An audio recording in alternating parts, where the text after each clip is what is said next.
P-A-S-C-A-L. You are now rocking with that dude Pascal. We be going wild, Haitian in the building, so original. Got the haters catching feelings. Get your hands up to the ceiling and keep them held high, cause St. Louis is ready. Forget about it, goodbye. Hold up, we just saying hi. Five somebody, rise up weekdays. Catch us live, somebody, let's go. Good afternoon, good evening, and good morning, everybody. Welcome to the Pascal Show. Hope you guys all doing well out there. Hope this show finds you in good spirits and all of that good stuff. Okay, now, here's the thing. We got to jump into this conversation, and we are definitely going to be having quite a conversation this afternoon. This isn't going to be like the full, as full as I can make it. How's that? If there's any more information or if there's any more additional pieces that I need to add to the conversation, we will add those things later on. But I do want to say this. This is a wild case, and it has really divided. It's really divided the true crime world. It has really divided the people that are following or know about this case. Man, there are people that are getting threats out here in these streets talking about this particular case. It is absolutely insane. I don't know why there's being threats out here in these streets, but it is a real thing. And we got to talk about it. Just saying that out loud. This case is very polarizing. I'm going to make that abundantly clear. And there's going to be people in the chat that are going to feel some type of way about this case because they've been following it since the dawn of this case. There's other people that are going to feel another type of way that have been following this case since the dawn of this case. And I got to say this, and I got to stop the music again. All I ask is everyone's respectful in the chat. You can say what you want. Don't attack each other. There's going to be people on both sides of the fence here that agree or disagree with what is being presented in this particular case. And I beg you guys, please be respectful, be kind. We all have opinions, and we're all allowed to be heard on this platform. But don't go crazy. Don't go off and get all crazy on people. All right? Let's hear each other out, and let's have an open discussion on this particular trial. Regardless what side of the fence you are on, or if you're even sitting in the middle of it. This is one of the reasons why I think a lot of people are scared or not comfortable talking about this case, because of how polarizing it is, and also because of how many people are actually getting threats out here when they shouldn't even be getting threats in the first place. Just want to say that. Continuing with the music. So we are going to be talking about this. This is very broad strokes, okay? Very broad strokes, because I'm still fairly new to this case myself, okay? I'm going to try to give you guys as much information as I can and be on the fence as much as possible, but I am going to be hopping on both sides of the fence, asking questions that need to be asked. So be prepared for that. Don't be offended. You are fully warned. I'm going to be asking questions because I'm an inquisitive mother lover, and I'm going to be asking questions on both sides of the fence. Okay? So please do me a favor. If you appreciate that and understand that, please do me a favor. Hit that like button down below. That would be greatly appreciated. Hit it, crush it, make it scream out your name, do all that stuff you need to do. Okay?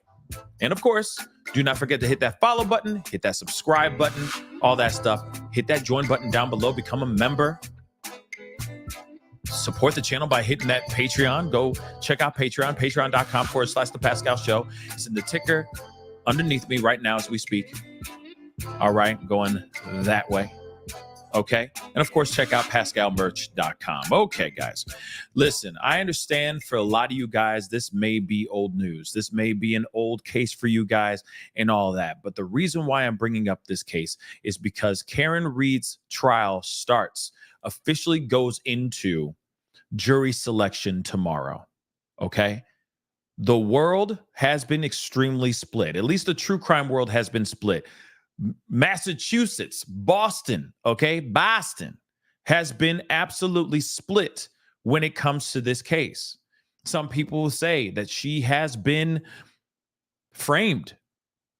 Some people have said that she has been framed, that 5-0 local PD, Boston's finest, had something to do with trying to cover up this unthinkable thing that happened to a fellow officer by the name of John O'Keefe.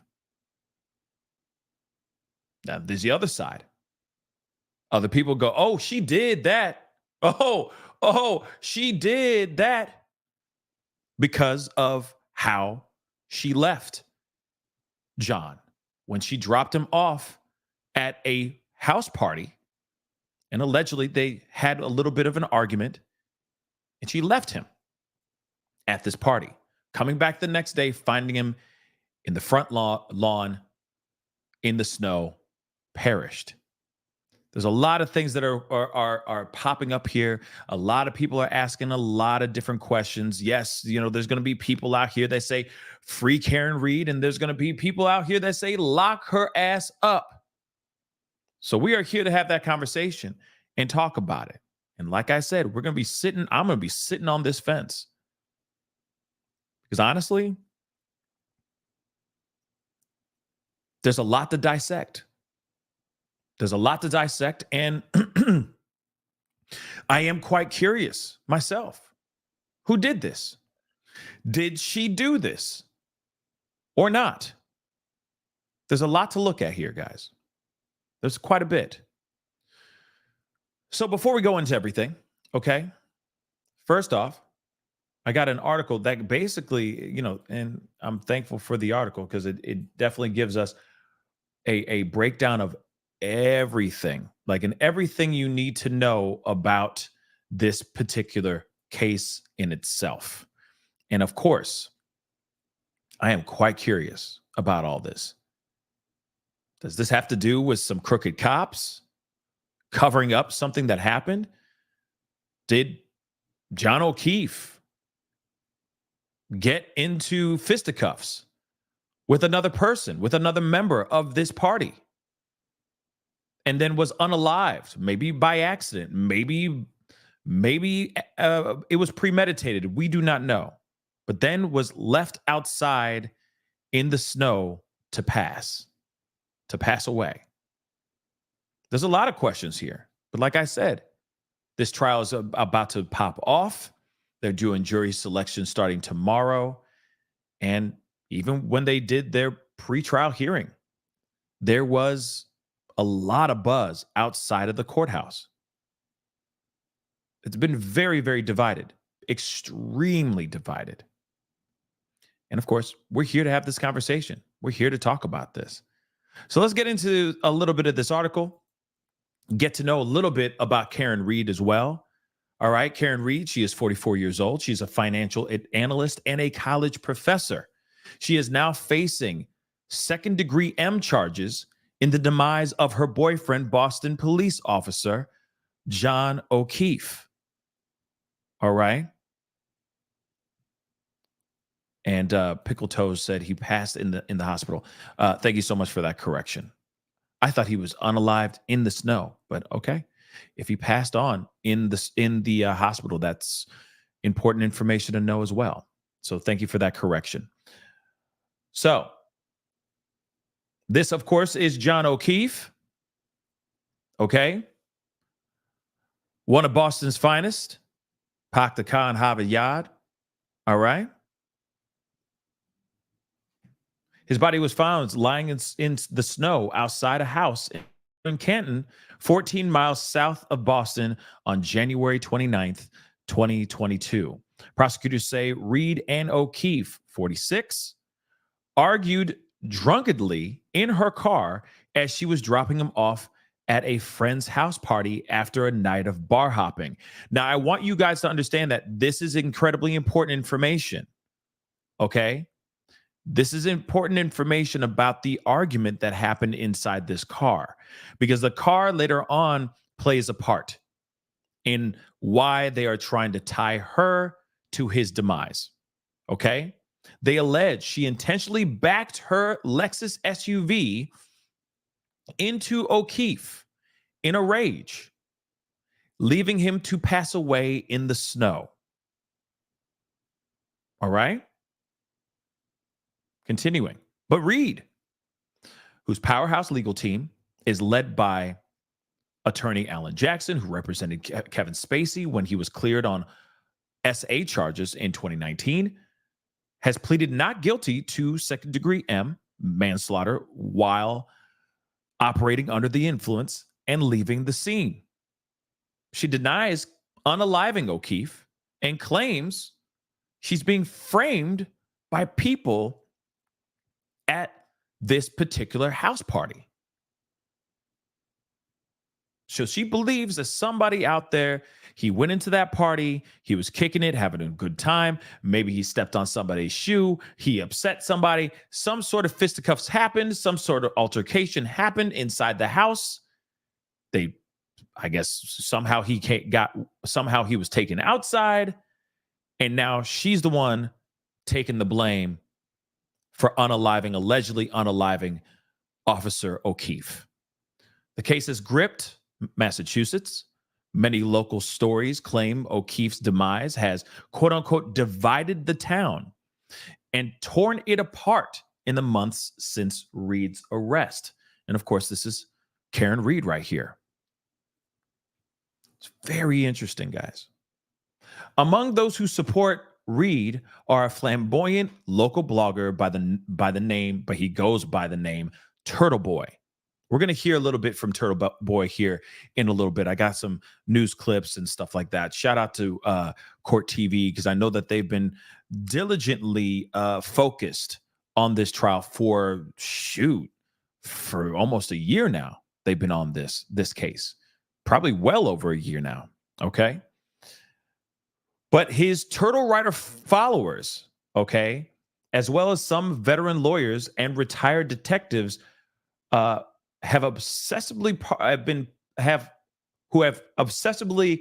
parsed the investigation on X and true crime forums for months, because they have been Turtle Boy and a lot of other people have been breaking this down like crazy. Let's keep it real, okay? There's been a lot of speculation. There's been a lot of theories. There's been a lot of unearthing information out here that is creating a reason for there to be such a split. With the amount of information that is coming out that shows that there could be a cover-up going on, this is the reason why people are looking at this and going, well, wait a second. The information that Turtle Boy is putting out here, the information that these retired detectives are putting out here, so on and so forth, these things make sense. There's a possibility that this is a cover-up. Maybe she really didn't back up, run him down with her car, so on and so forth. Okay? Hence the reason why there's such a split in the town. Hence the reason why there's such a circus going on outside of the courthouse.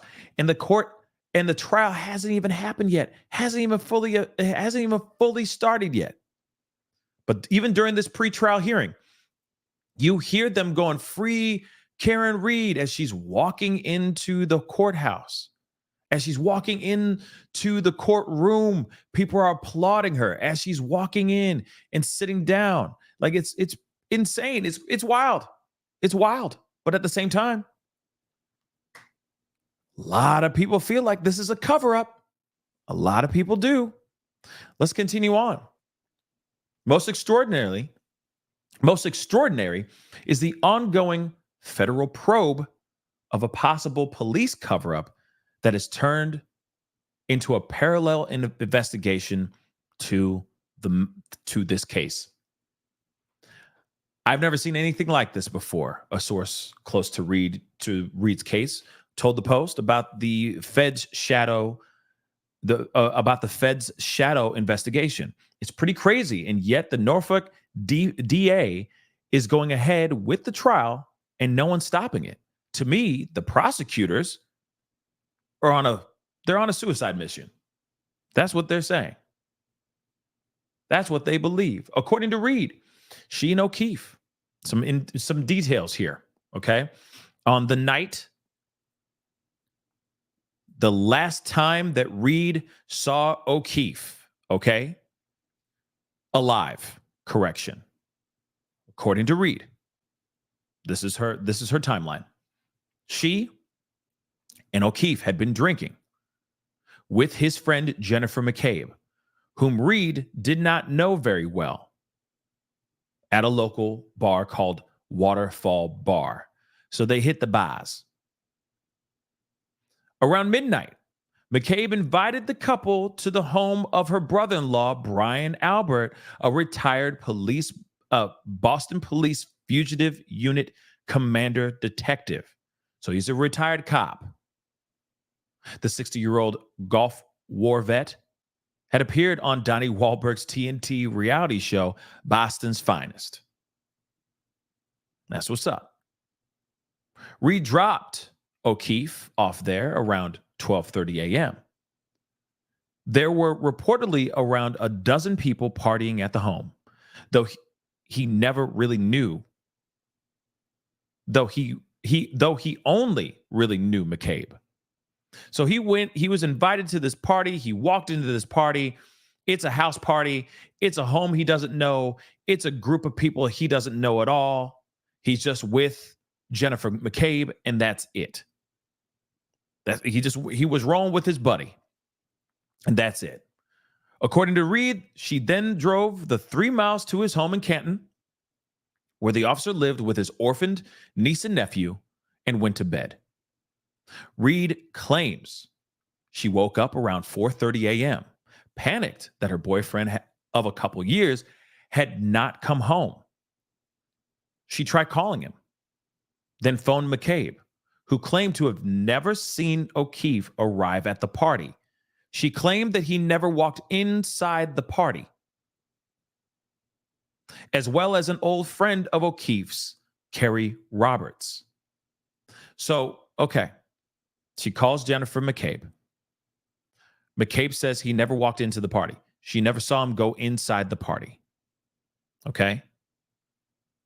As well as an old friend of O'Keefe's by the name of Kerry Roberts.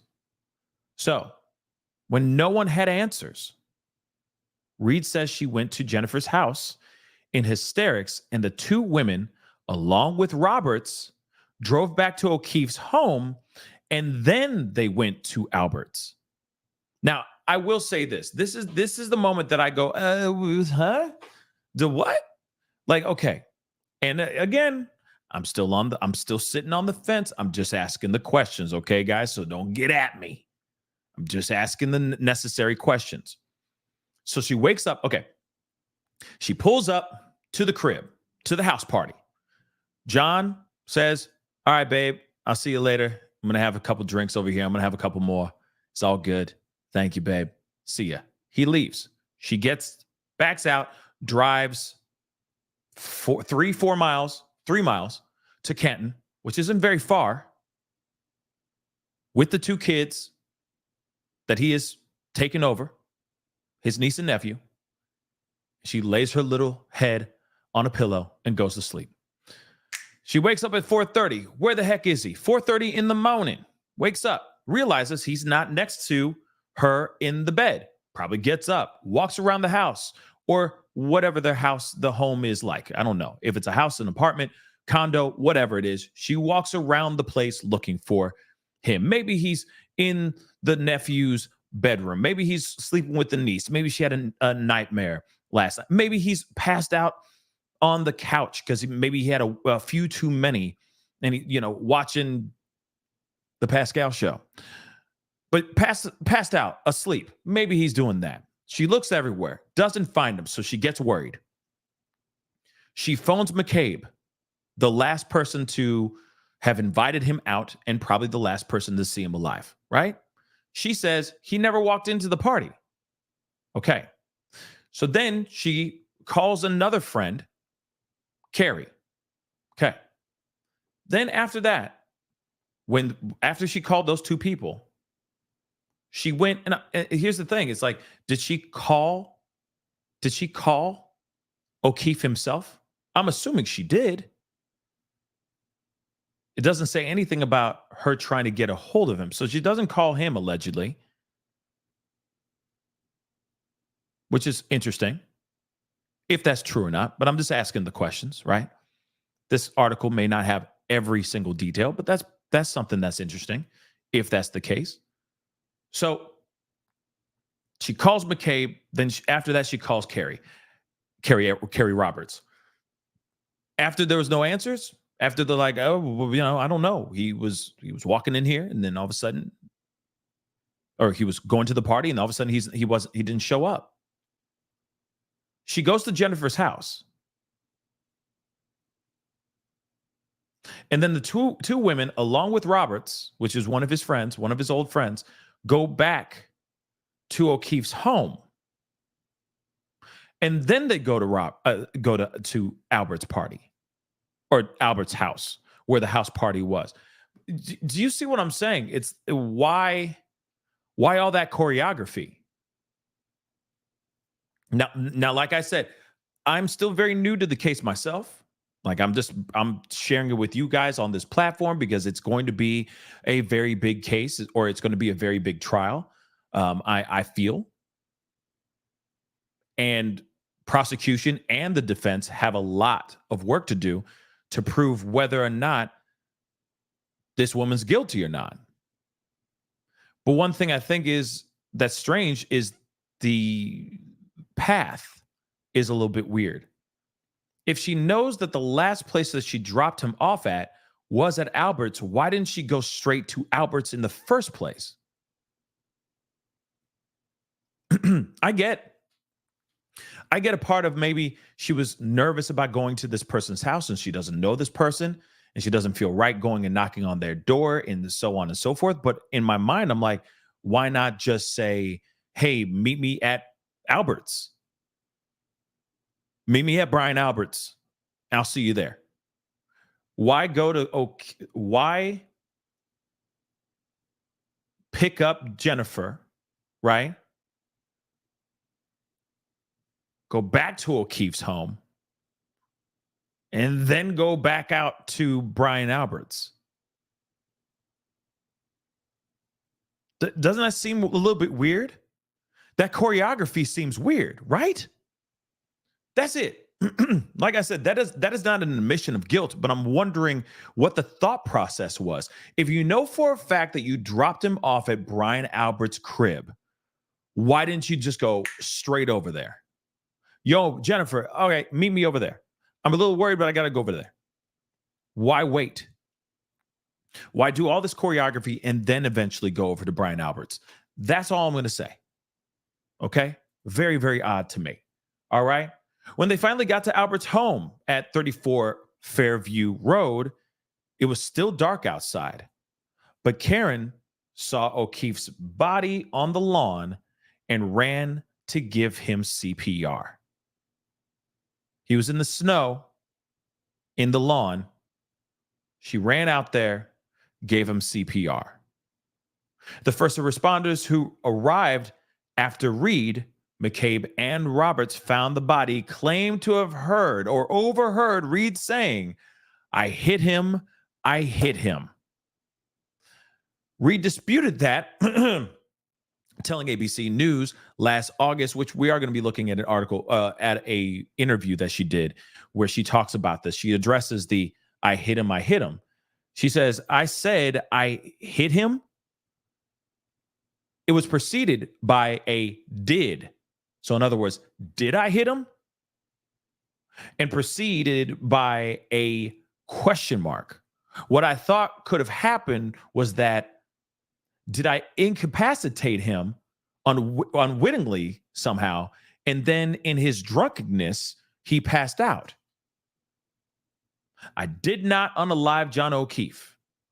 I have never harmed a hair on John O'Keefe's head. Reed told ABC.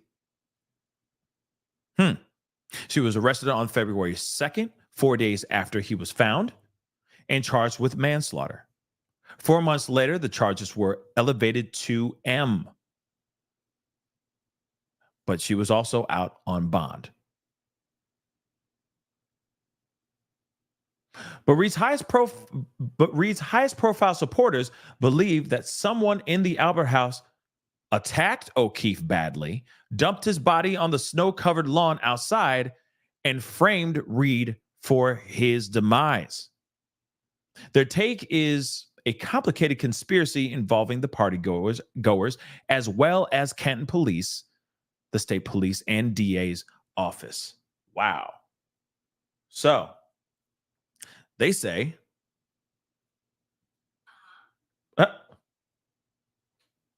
that's crazy. My phone was listening. Ain't that crazy stuff? All right. So that's interesting. So they believe that there's some crazy conspiracy theory going on with that has to do with the partygoers, the state police, DAs, the DA, and the Canton police themselves as well. The cops knitted this together like a tight cap. This is one local resident said, who is too fearful of repercussions to be publicly identified. That poor son of a bee was beaten to a pulp. He wasn't hit by a car. This is a bad, bad crime scene, and the people trying to pin it on Karen are evil. So this is the house. His body was found outside of this house.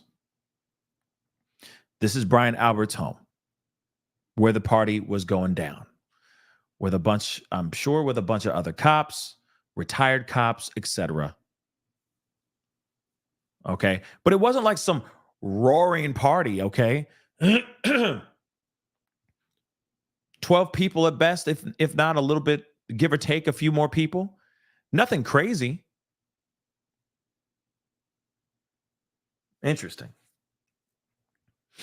Albert's family has been in Canton for generations, and the locals say the clan has enormous influence and connections in the town, as well as Norfolk County and with the Boston Police Department. One of Albert's brothers is a town selectman. The other is a Canton police sergeant. The lead detective for the state police, who are officially investigating the case, is Michael Proctor, reportedly a close friend of the Albert family. Oh, and the plot continues to thick on. I am 1,000% sure that Karen is innocent, and what we have here is a botched crime scene investigation. This is what Sean McDonough told the Post, a 35-year veteran of law enforcement. He spent 28 years with the DEA and 7 years as a Washington, D.C. area cop and crime scene investigator. So even this dude, who is a veteran in his own right, been in law enforcement for well over 35 years, specialized in many different ways, in many departments. Even he himself is sitting here saying, this is part of a whole botched crime scene investigation. She is 1,000% innocent. Very interesting. The Massachusetts State Police planted evidence to frame Karen. There's no doubt in my mind. This is what he said as well. Reed's supporters have shown up in such large numbers at various hearings related to the case that a judge recently declared that need for a 200-foot buffer zone, keeping the hashtag Free Karen Reed protesters away from the courthouse. Some of them, mostly Turtle Boy's followers, have gone overboard, heckling O'Keefe's family in court and going on so-called rolling rallies to the homes of witnesses and also Proctor. Like, that's crazy. Like, and here it is, though. I'm going to keep it real. We've heard this story a billion times. We've heard this story a billion times. Every single time that there is some sort of case where the people, where the court of public opinion feel like there is something unjust or something rotten in Denmark, you know for a fact they're either going out to that person's home that they feel is the guilty party or something of that sort and making their voices heard. Now, I'm not sitting here saying that to do that. I'm not sitting here saying to not do that. All I'm saying is the streets are going to talk and they're going to make their presence known. And if they believe that this is unjust and they feel that she's being thrown under the bus and being framed, people are going to talk. And don't worry, Miss Kirby, we're going to talk about the tail light, okay? Tail light. We're going to talk about the tail light. All right? We're going to talk about that. But let's continue. Voluminous and detailed analyses of that wintry early morning tragedy have filled Twitter, YouTube, and individual blogs as the amateur and professional sleuths focus on forensic details. There is so much reasonable doubt in this case that you could drive a truck through it. This is what a Long Island-based trial lawyer with 30 years of experience who has litigated hundreds of auto accident cases said. She has analyzed this case over more than 50 hours of video on her YouTube channel. It was totally mishandled. There's no way Karen hit him with that car. But the crux of it is that the Albert family has been in Canton for generations.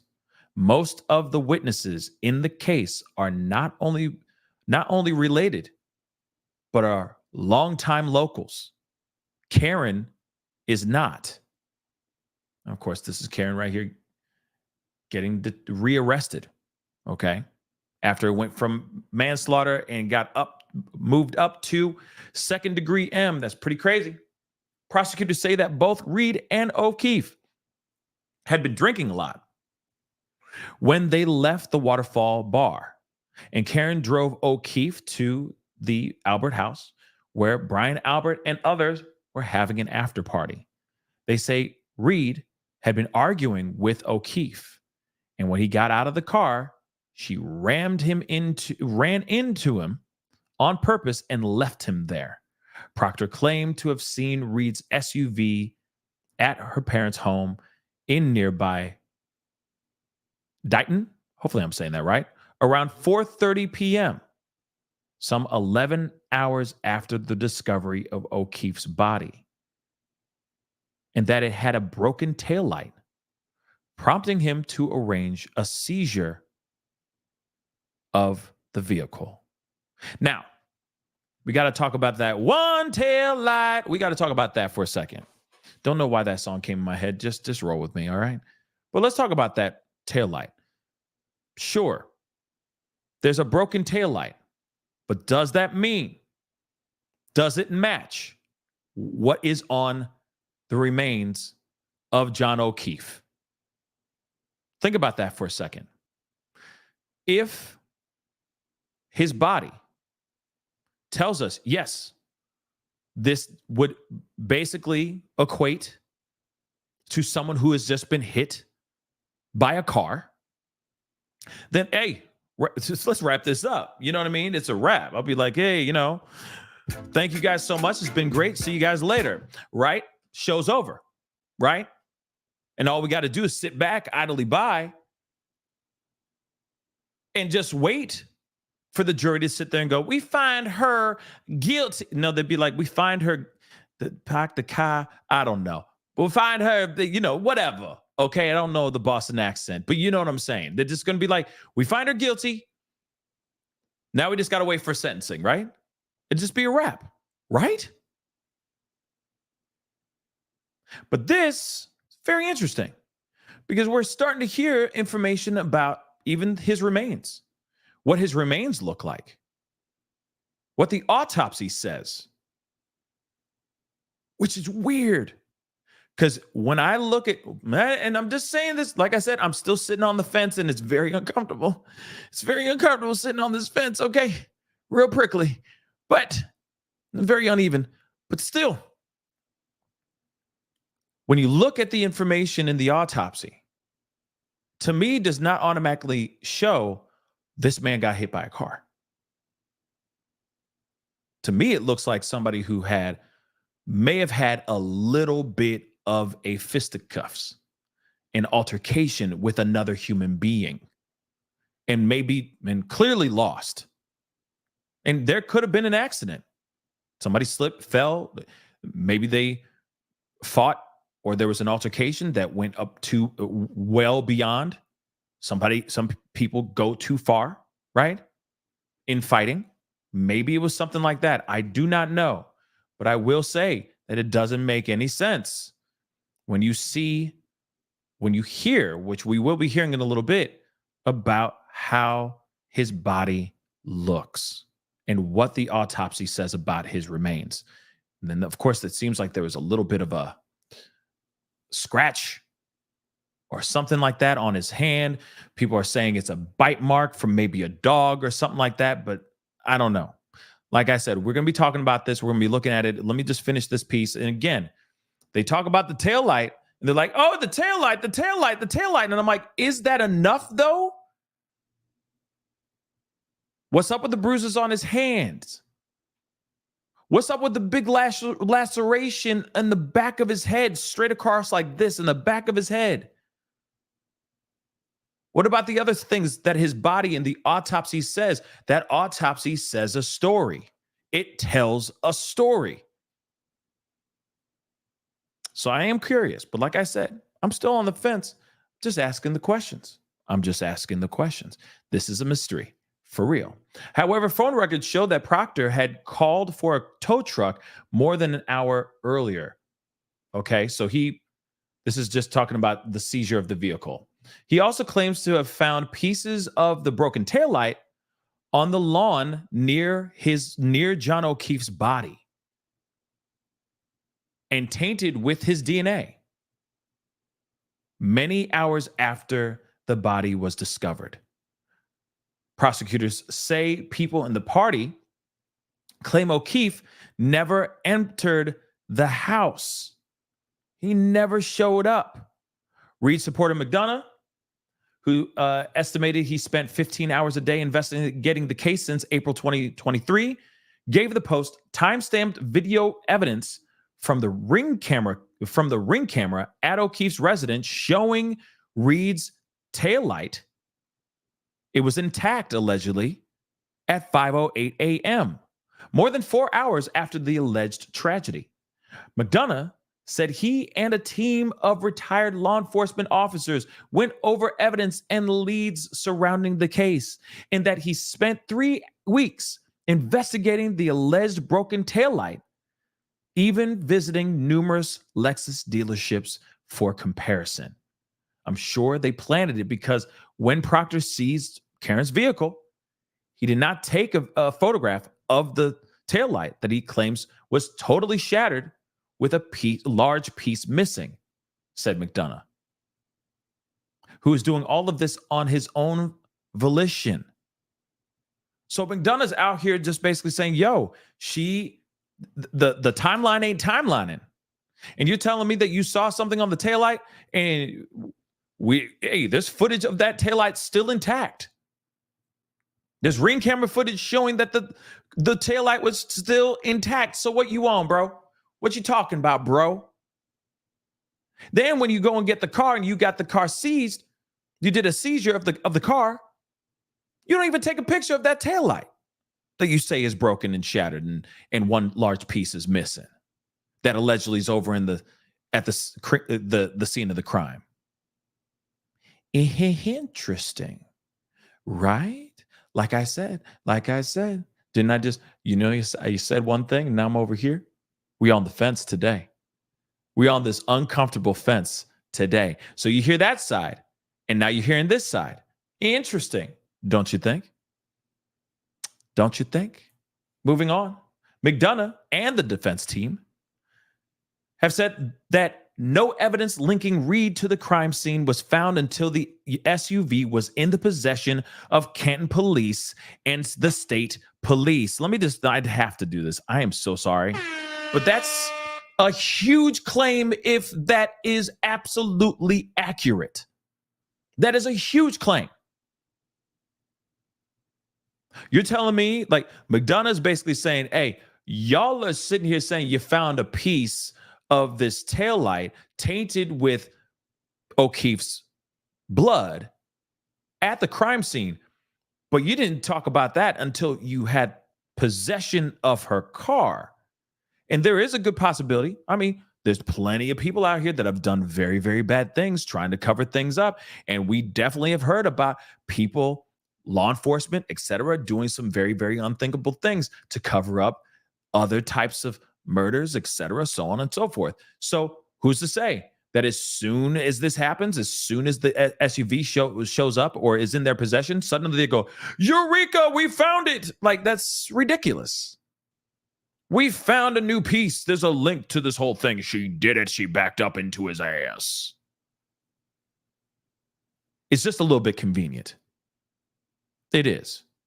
But I am also curious if McDonough can actually prove that without a shadow of a doubt.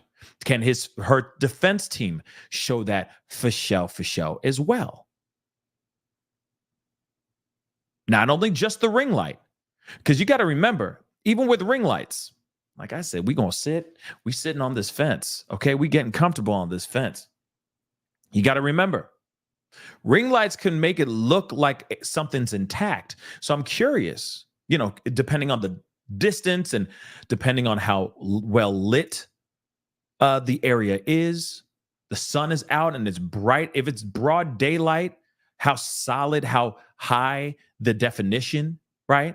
The resolution is from that actual ring camera, so on and so forth. There's a lot of factors you got to put into consideration here, right? So when you see this tail light from afar, depending on how far or close it is, you got to wonder, can you see without a shadow of a doubt whether that taillight is intact or shattered? You got to remember, when it's like something far away, depending on how close it is. If it's very, very close, this is right there, and you just see the ass of the SUV, I mean, it's hard for you to sit there and go, oh, I can't see nothing. I don't know what that is. You'll be like, okay, clear. It's clear as day. Taillights are intact. If they have that footage, shoot, that's solid evidence. That's solid proof. Solid. Because it wouldn't make, like I said, it would not make any sense. They don't have anything, and then all of a sudden they get the car, and now they got remnants of a taillight at the crime scene. It is weird. So I am curious. Could this be the one breadcrumb leading us towards corruption? That's the question. Okay. And there she is smiling. Yeah. Smiling. I mean, she can smile if she wants, I guess, but this is interesting. Okay. Let's continue on, though. What especially bothers Reed's supporters were that O'Keefe's injuries, we're here, were above the neck and isolated to his right arm, and that the backs of his hands looked like boxers' fractures, all seemingly inconsistent with a hit and run. Like I said, it doesn't make any sense. Like I said, autopsy is going to tell you something, okay? And this autopsy is looking at it and going, wait a second. He's got bruises on his hands, and he's got a laceration in the back of his head. So what's up with that? As they say here, he also had a 2-inch gash at the back of his head. And yet there was little to no blood at the scene. Furthermore, they claim marks on his arms were consistent with dog bites. Now, I'm curious about that too, because they say that the dog bite or the teeth marks or whatever that's on his hand, on his forearm, on his right arm, I'm sorry. They're like, because I was watching some of the preliminary hearing, or the pre-trial hearing, I'm sorry, Friday, and they were basically saying, well, it seems like the dog only bit down with the top of his mouth. He didn't wrap his whole mouth around the arm and all that, and it's inconsistent to a dog. And I'm like, okay, I'm kind of curious about that too. It just, I don't know. You'd think a dog, if you're going to puncture the skin, right, that it would clamp on, not here's the mouth and it only do this. That just seems weird. But that's one of the things that they were talking about at the pre-trial hearing on Friday. It is a bit odd. Now, does that mean he didn't get bit by a dog? No. But I'm curious about that, right? Miss Kirby said, he had a fight with another cop, in my honest opinion, and their cover up for that cop. Yeah. Yeah, they must. I mean, that's a possibility. Hold on, let me get the super chat here really quick. I appreciate it because I know this is old news for a lot of y'all. You know what I mean? This is not a new case for y'all or anything of that sort. But I did want to share with you guys because, like I said, they're going into jury selection this whole week, and I'm sure it's about to get crazy. And so I wanted to make sure we get at least the foundation. You know what I mean? That first coat of paint before we get into this whole craziness. But Darcy, thank you so much. I'm glad you're covering this. Thank you. You are fair and show both sides to everything you report on. Thank you. And thank you. Thank you, Pascal. Thank you. I appreciate your support. Okay. Yes, S Dubs. This is going to be a very interesting trial. Once they really start getting into it, once they do their opening statements and all that, this is going to be a very, very interesting trial. I may sit through them and watch the trials like each day. I may not. But this is the reason why I wanted to share this case with you guys so that I can make that decision later on. Does that make sense? Jury selection is jury selection. I ain't going to watch the jury selection. Okay. But once they get into opening statements and all that, I think it'll be very interesting to watch and witness as a family that whole trial, because that might get thicker than a Snicker. You just never know. And she's fighting for this. She's fighting for her freedom. Whether or not she did it or not, she's fighting for her freedom nonetheless, right? So let's continue on though. Okay. The dog bites, very interesting. Scratch marks on his arm, dog bites, whatever it may be. It's weird, right? And it's like, what happened to him? Like, they went to bars, okay? They went out and they were drinking. They hit the bars. They were kicking it, all right? They're having the beers and hitting the bars and kicking it and having a great time, right? Getting crazy, and just getting nuts, right? Did they have a fight with a dog before they went to this party? You see what I'm saying? Like I said, it just doesn't make sense. You're telling me that by the time she backed out and drove off, the seconds or minutes or whatever that it took for him to walk from where he left her in the car, right? Walking from the driveway into the house. He didn't make it into the house, but he gets into a fight with a dog, slips, falls, hits his head on something hard, and then just perishes in the snow. Like I said, the math ain't mathin'.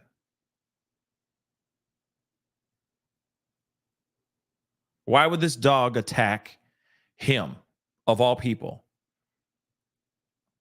Unless this dog was really needing a shot of rabies, a rabies shot. You know what I'm saying? Because it just doesn't make any sense.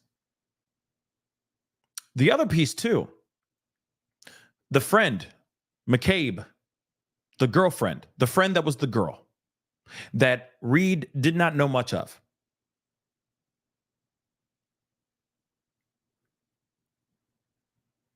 Where was she? She invited them to this party. He said, yeah, I'm down. I'll go kick it. I want to let loose. Whatever it may be. Whatever the dialogue was. Where was she the whole time? That doesn't make any sense, right? Suddenly she's not with them. They didn't follow her to the party. So she didn't not once turn around and just wait for him to come into the house so that she can introduce them, the partiers, to the new guy that doesn't know anybody, not one soul at that party. You see what I'm saying? Think about that for a second. I don't know about you guys, but if ever I was like, yeah, my buddy, he's throwing a party. It's going to be fun. We're going to kick it. We're going to have a great time. Y'all want to come? And they're like, yeah, I mean, She's like, Karen's like, no, I'm going to go home. I want to read a book and go to sleep, whatever. Right. Or I want to catch up on my stories and I want to check on the kids and go to sleep. And O'Keefe is like, yeah, I'm down for kicking it. Yeah. Babe, can you drop me off? Cool. Aren't you going to go, hey, oh yeah, I'll wait for you guys, or follow me there so that you can actually walk in with the person you invited being like, guys, John, guys, hey, now we're going to have a good time. Now it's a party, right? Wouldn't you do that? So I'm wondering about that timeline too, because it just seems a little bit weird. Even on McCabe's part, that just doesn't make sense. But let's continue on.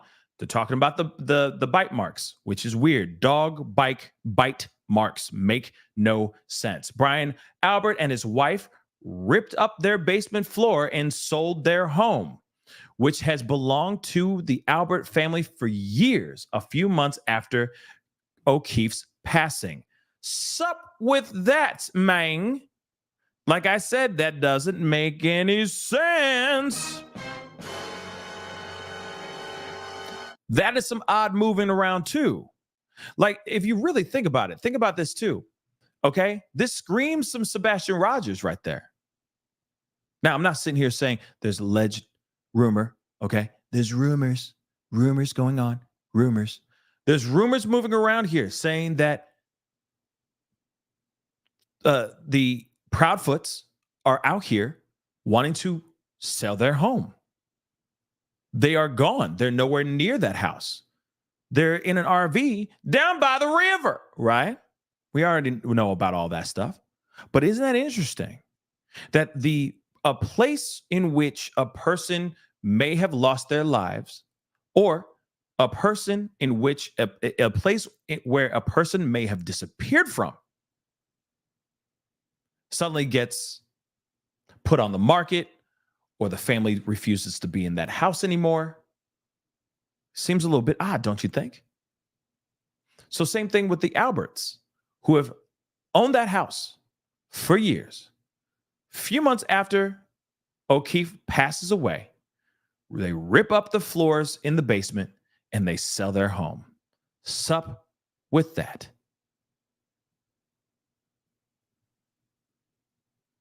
Sup with that. Now, I will say this, okay? Just on the side of mental health. Let's talk about that for a second. Here's a possibility. You have somebody who lost their life outside your crib. Every single day you step outside, you see that actual spot in which that person lost their life. Do you want to stay in that house any longer? Maybe not. You're constantly, this thought of death, this angel of death, this darkness just descends upon that home, and it becomes a different energy. And it's a constant reminder of a tragedy that took place at your home. So would you sell that home? Hell yeah. But I'd wait until investigations, until things are absolutely done. That's just me, though. Especially when you have the court of public opinion side-eyeing you and your family like a mug, and thinking that all bad things happen inside that house, and then y'all dragged him outside for him to pass away. Hell to the yeah. I'm not moving anything, and I'm not doing anything with anything inside the house. I'm not flipping it. I ain't ripping out no floorboards, no nothing. Nothing. That's just me, though. But remember, people move weird out here in these streets. And I think this is a very not so well thought out move on their part. Ripping out the floorboards, ripping up their basement floor and selling their home. Why would you do that when you got a woman who is claiming to say that she is innocent? And I get it that she is pushing allegations towards that house and towards you or towards people that were involved at that party. But at the same time, that is a prime piece of evidence that should never be touched until the trial is officially over.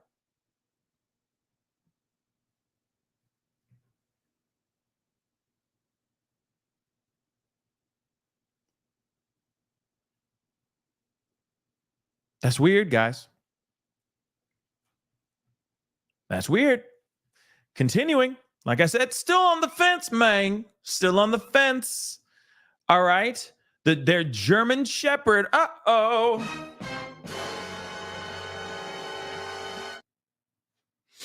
The German Shepherd, Chloe, who repeatedly had a history of biting people, was rehomed not long after. Oh my God. Come on, man. Come on. Come on. Okay, like I said, I am still like I know I'm on one side of the fence right now because I'm like, what? All this is weird. This is all crucial evidence. Crucial. But doggone it, doggone.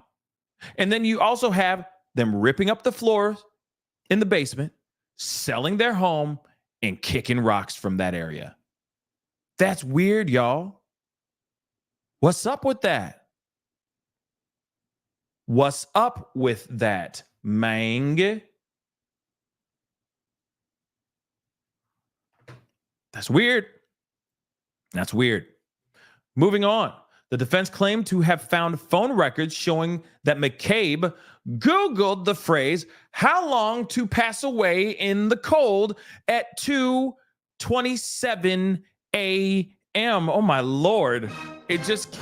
I keep hitting this button, but dag nab. I got it. What? So that night, McCabe was in the Googles, typing away in the Googles.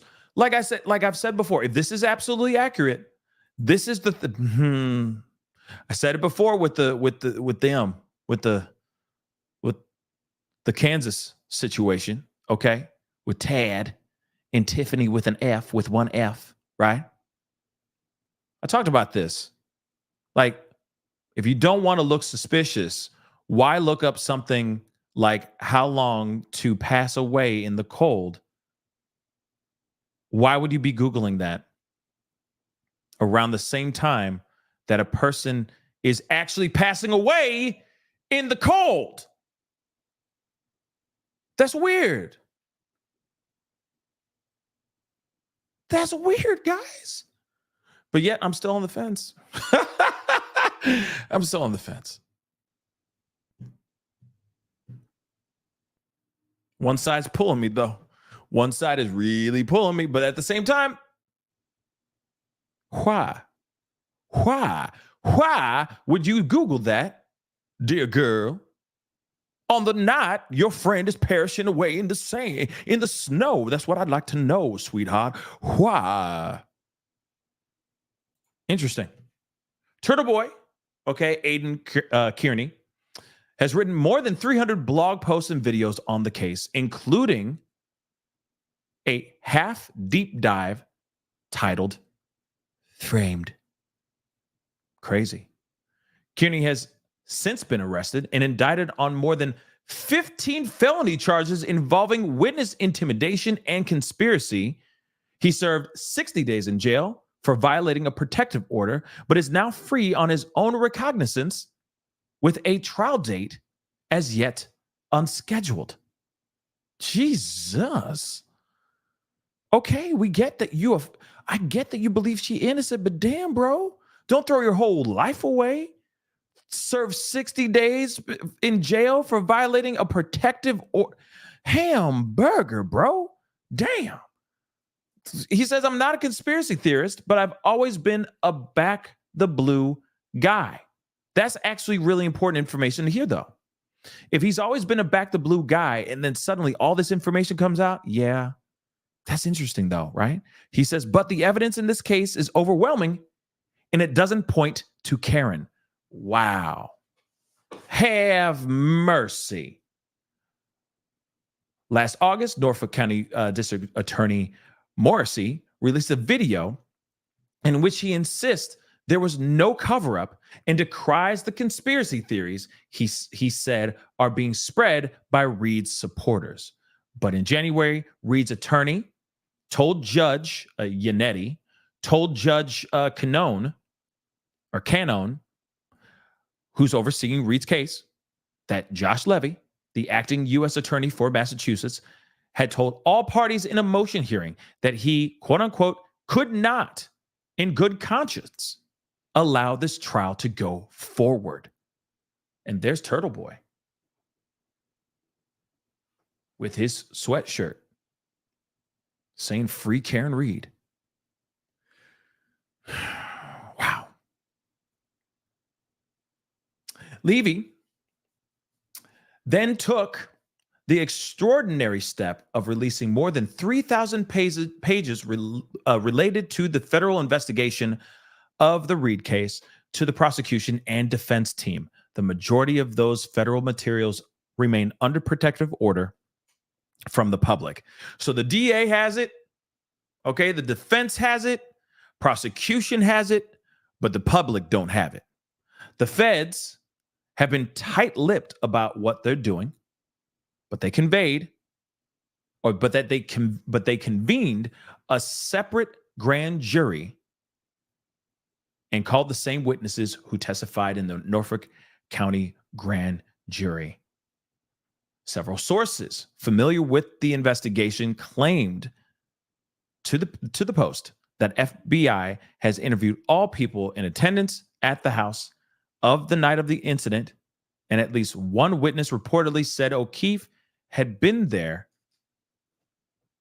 Information that, if true, would throw the prosecution's case into disarray. So at least one witness reportedly said that he was there at the party. And if the prosecution is claiming that he did not show up at all, then that's not good for them. Okay? If the glove don't fit, you must acquit. The Post was unable to verify those claims. Yeah, I'm very interested about that too. So the DA, Norfolk County DA spokesperson Traub, told the Post that the DA's office was, quote unquote, in the dark and did not officially confirm the existence of an FBI probe.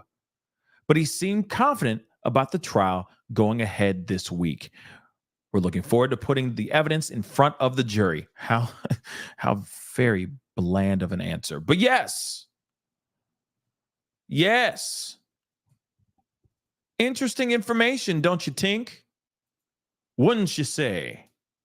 And what's really wild about all of this is that, well,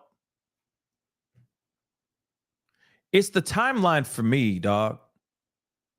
It's the timeline.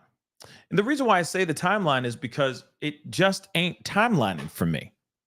Not entirely. Okay? They were out. They were hitting up bars. They were having a good time. They were hanging out with another friend, or one of his friends. We don't know how friendly they were, but I'm sure everyone's thought that in the back of their head at least once. Like, was there something going on between these two? Because later on, they get invited to this party. She does not go to this party. Mind you, she does not go to this party. She leaves. She goes back home to go to sleep. She passes out. So let's talk about the dropping off of John O'Keefe. What happened there? From my understanding, from reports that I've read in multiple reports, there was an argument that happened between the two. And that could be the very reason why she decided not to go into that party that night, because of an not an altercation, but a fight, I'm sure a little drunken, back and forth. They may have been bickering at each other over something trivial, absolutely small and ridiculous. Or it could have been something big that causes quite a rift between them.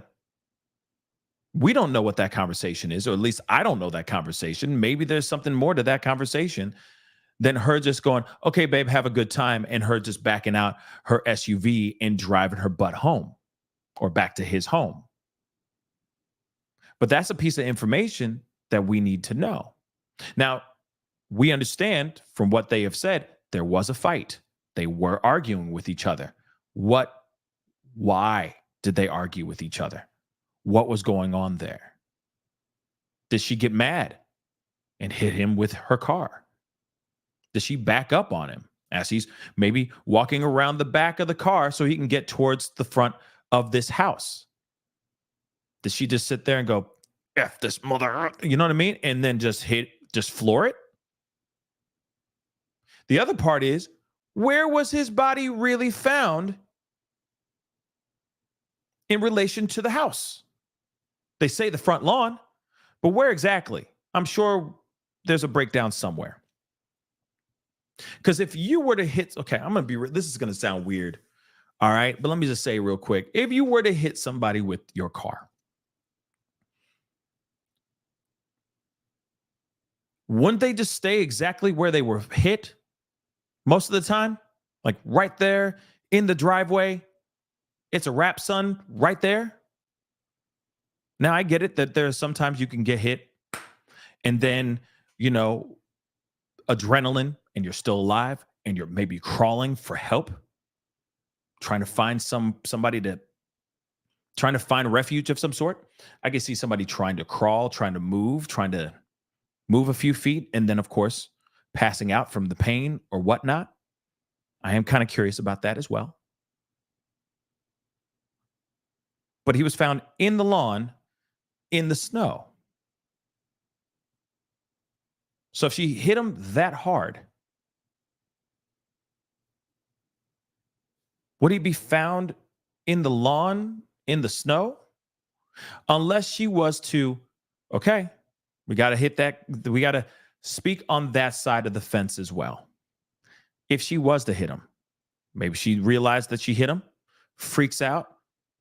I don't know how strong of a woman she is. I don't know how tall she is, and I don't know how much she weighs. But he does not look like a person that is easy to move if she's pulling him from the driveway into the lawn. But then again, many things have wilder things have happened. Maybe she hits him out of this rage, this flash of rage hits her. She's had a few drinks in her. She's not thinking, backs up into him, realizes what she does, comes to a sobering moment. Oh my God, what did I do? She gets out of the car. She takes a look. There he is on the ground, knocked out, maybe still alert. She grabs him, pulls him into the lawn. Maybe she's a CrossFitter. I don't know. Maybe she got those strong legs. She's lifting from the legs, right? Drags him into the snow, into the lawn, gets in the car and drives off, freaking out. And you got to remember, she's been drinking too. So maybe she just goes into the bedroom, not realizing what she has done, passes out. She's lights out as soon as she hits the bed. Or she's up pacing back and forth for hours, freaking out about what she has done. But the other part that doesn't make sense to me, the timeline ain't timelining, is when she calls up McCabe. Let me remind you, she knows nothing. She says she doesn't know McCabe very well. The friend that invited them, both of them, to this house party. He's the one that knows McCabe. Not her. Yet she calls her. I get that she would call him or she would call McCabe her. I get that she would call McCabe because he's the last person, or she is the last person to have hung out with him. So instantly she might go, let me call McCabe to see where he's at. Maybe he's with her. Maybe he passed out on her couch, or maybe he passed out at the Albert's house. So then maybe I just need to swing by and pick him up, right? But still, even after that, she drives over to Jennifer McCabe's, picks up Jennifer McCabe, But instead of going straight over to the Alberts, she goes back to the O'Keefes or back to Jonathan's home.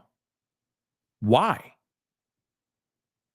If you're wanting to know where he is, and if you're calling his phone and he's not picking up his phone, why would you go from picking up McCabe back over to John's home, then going back out to Brian Alberts?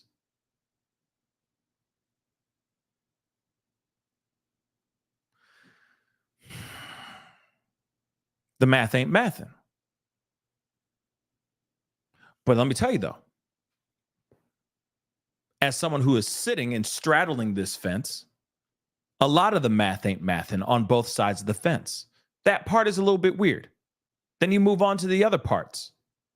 The taillight, okay? And I know that's the one thing that that kind of drew me into this conversation or into this case, was constantly hearing about the taillight, right? But it's wild that this taillight was allegedly intact on the night of his demise, or actually the early morning hours of his demise. And then allegedly, as soon as 5-0 gets their hands on the car, suddenly there's a new development and they found pieces of her taillight in the snow right in the area John lost his life. That seems weird too. Let's not forget McCabe Googling something at 2:30 a.m., around 2:27 a.m., then on the night of him out in the snow, passing away. They type into Google, how long does it take to pass away in the snow? Who does that? Now, as Dub said, they showed a video of her hitting another car. Now, the thing is if she hit, if she hit another car, that's the other thing too. Did she back up into this car? Hence the reason why the broken taillight? Or is it just a video of her backing or hitting another car? What is the premise behind the actual accident that she's depicted in this video? Why? What happened? Right? What's yes? What does yes mean? S-dubs. I just asked like 17 questions. I'm sorry. But yeah, just answer the question for me while we continue on. But like I said, a lot of it's not mathing right. And of course, you can't forget the fact that there is the Albert family is very connected. Then at the same time,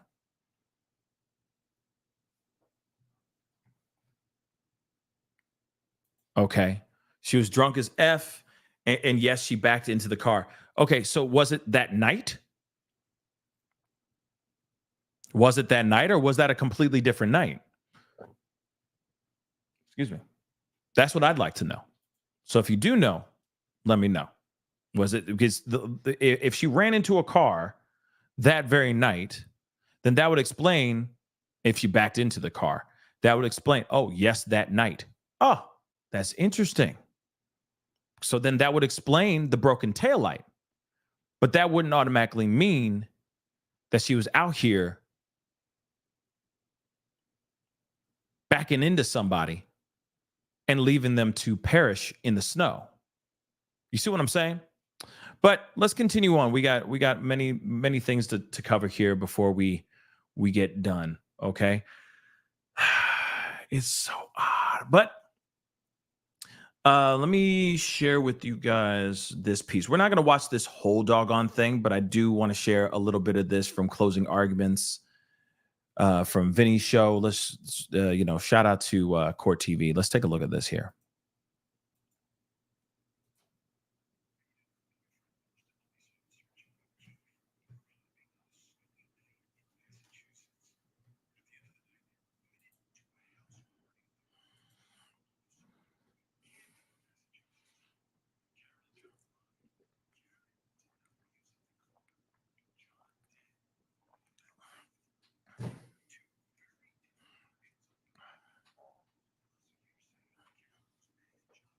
Oh, no. Sorry about that, guys. I hate when that happens, man. This thing's a liar sometimes. This thing is a freaking liar. I fixed it, y'all. Let me start that all over again. Dag nabbit. Oh yeah. Yep. I got it. Sound, I fixed it. Let's take a look at this. Karen Reed and her boyfriend, Boston police officer John O'Keefe, were bar hopping on a snowy night in Massachusetts. At the end of the night, they were invited to a house party at the home of a fellow officer in Canton, Massachusetts. When Karen and John arrived, Karen did not exit the car. John did. And from that point forward, there are two very different versions of what happened. Prosecutors say Karen was mad at John and purposely struck him with her car and left him on the ground to die in the snow. But Karen and her defense team say John went to the party. Something terrible happened inside the house, and his body was placed outside where he was found dead the next morning. Karen has been charged with murder but claims she is the victim of a big cover-up by police. I want to point out real quick, and yes, this is Vinny, okay?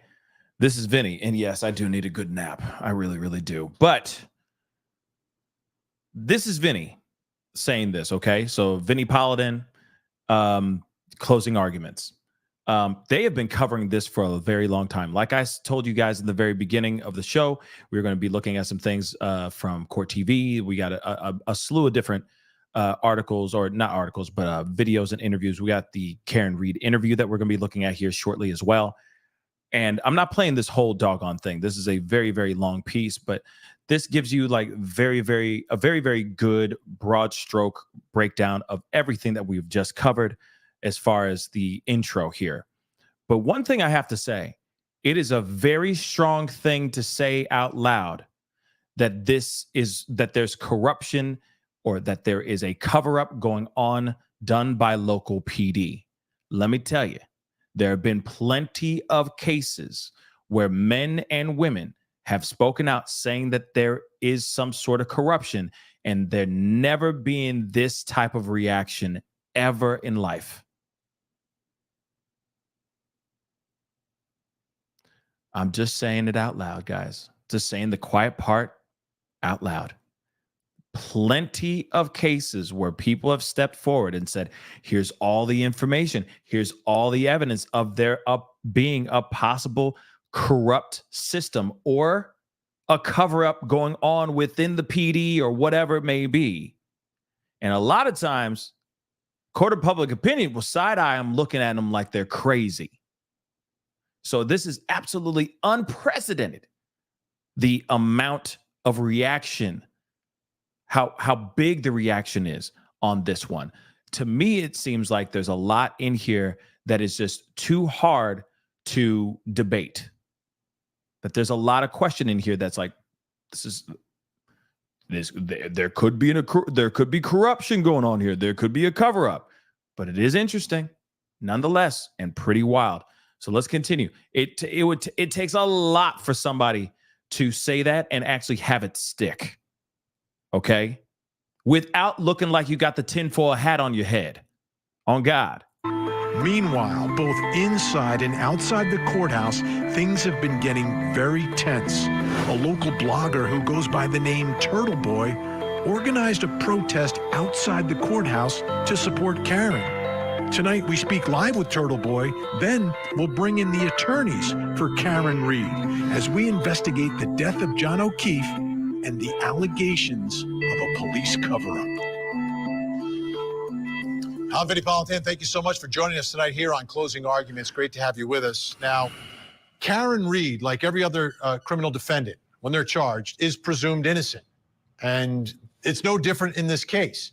But in many of the cases we cover on Court TV, right, the presumption of innocence applies, but you know, and I think sometimes in the back of my mind, yeah, they're presumed innocent, but come on. We've from the evidence that's been released already, it doesn't look really good for that defendant.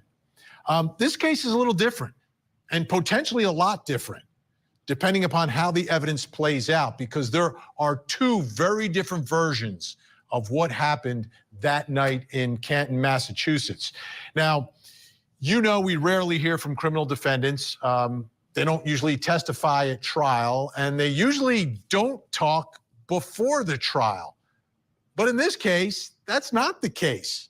I mean, she has spoken. Karen Read has spoken out. And even though we rarely hear from defendants, we've heard from this one. So that makes this case a little bit different because the defense has an alternative story about what happened here. Many times the defense is, they can't prove their case, period, end of story. They don't have the evidence. And as we know in our system, the defense doesn't have to prove anything. They don't have to put one witness on the stand. They don't even have to come up with an alternative theory as to what happened in the case. It's up to the prosecution to prove it beyond any and all reasonable doubt. But again, here, things are different. You know what's interesting is that I can even tell from him Vinny starting this piece. I think he's very confused as well. That it's like I don't know what to think. I don't know what to think, or I don't know what to say about this particular case because it's very wild, and that there's so much on both sides of the fence that show that she could have very well done this, but then there's also another side where it's like there could very well be some sort of cover up going on here as well. You got to remember how deeply connected the Alberts family is. God only knows what other people that were inside that home, what their connections are as well. If they were all cops, if they were all retired cops, whatever it may be, it makes you wonder about that. Then, of course, you're hearing other people that are doing their own work, their own due diligence in this case as well. That is showing, no. There's corruption going on here. Something's not right. It's very, very, very interesting nonetheless. And I could just see, man, he doesn't like. It seems as if he's like, I don't know even know what to say myself. I'm teetering back and forth. And I think that's what's so wild and interesting about this case as well. And I think this is the reason why it's grabbing so many people's attention too. Let's continue.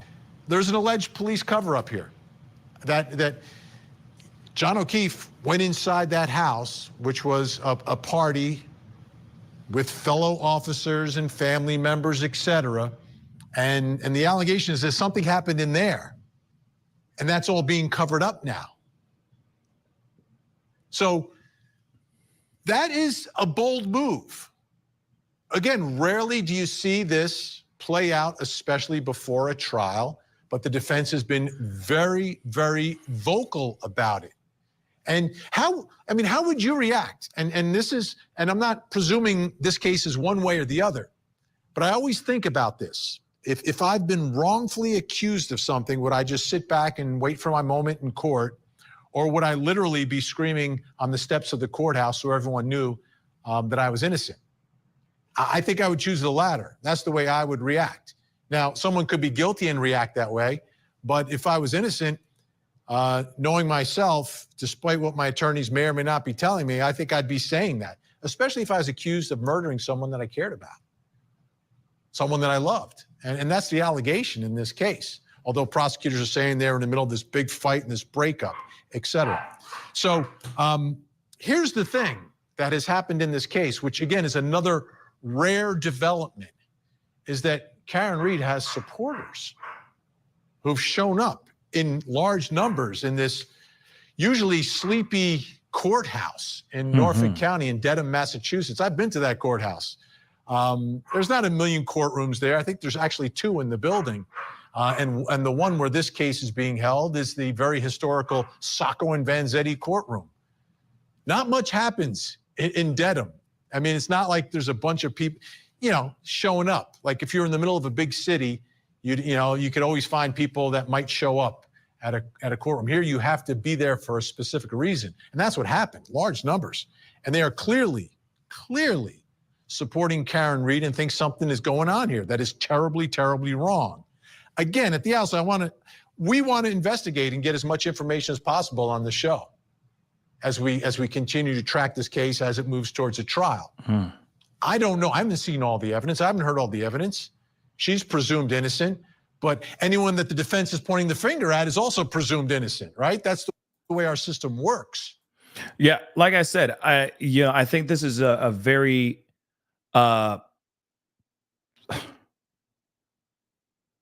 this is a very intriguing trial. This is going to be a very intriguing case. I think that it's going to be a very intriguing trial, because we don't know, like he's even saying, like, it's a very strong statement to say out loud. Yeah, I have been framed by police. That is a very strong claim. But it's also very interesting that the majority of people are watching this and are actually that are following this case and that are actually believing that there's corruption going on. That's a very strong statement, and it's very wild when you hear about other people saying, yeah, I believe her. There's corruption going on. Something's not right here. That's interesting, guys. Okay. That is very, very interesting. And I wanted to show to you guys like how interesting and how thought-provoking, how intriguing this trial is going to really be, because I'm actually curious as to what the defense is going to do to prove without a reasonable doubt that there was corruption and that this woman was framed. How are they going to do that? How could they do that successfully? That, I think, is the most interesting part.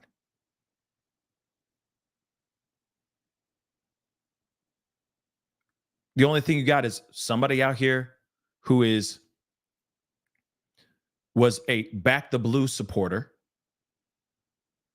going on his blogs, putting out this information just by him alone, putting up multiple hundreds and hundreds of posts and videos, etc. By him alone, that's swaying the court of public opinion on the side of, no, she was framed. And sure, that's the court of public opinion. What about the court? Are the courts going to be using all the evidence, all the information that, is the defense going to be using all the stuff that Turtle Boy has put out on his blogs? How are they going to present this case to sway the jury and to convince them that she was framed and that she had nothing to do with this man's passing? I'm curious, but I want to play a little bit of this interview with Turtle Boy. He's in here. Let's take a look. Company that does not exist, and wrote in his report that they plowed Fairview Road, a company that does not exist, in order to avoid interviewing the actual plow driver. Hold on, let me pull this back a little bit more. Here's Turtle Boy. And, the following has obviously grown significantly as a result of this, because the story is so mesmerizing. It just, every day there's something new about the story that you couldn't be more shocked than the previous day. And then, like yesterday, we find out that Michael Proctor, the detective in this, made up a fake company that does not exist and wrote in his report that they plowed Fairview Road, a company that does not exist, in order to avoid interviewing the actual plow driver who I interviewed yesterday. And as it turns out, he went by 34 Fairview Road and he reported seeing no body. He said that he would have seen a body if it was lying there. He's a 217-pound man, 10 feet from the curb. He said there was no body on the ground.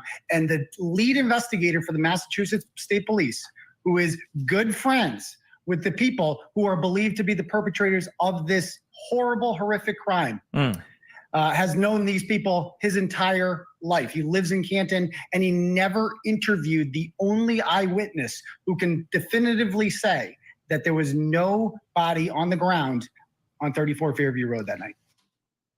That is a very strong statement.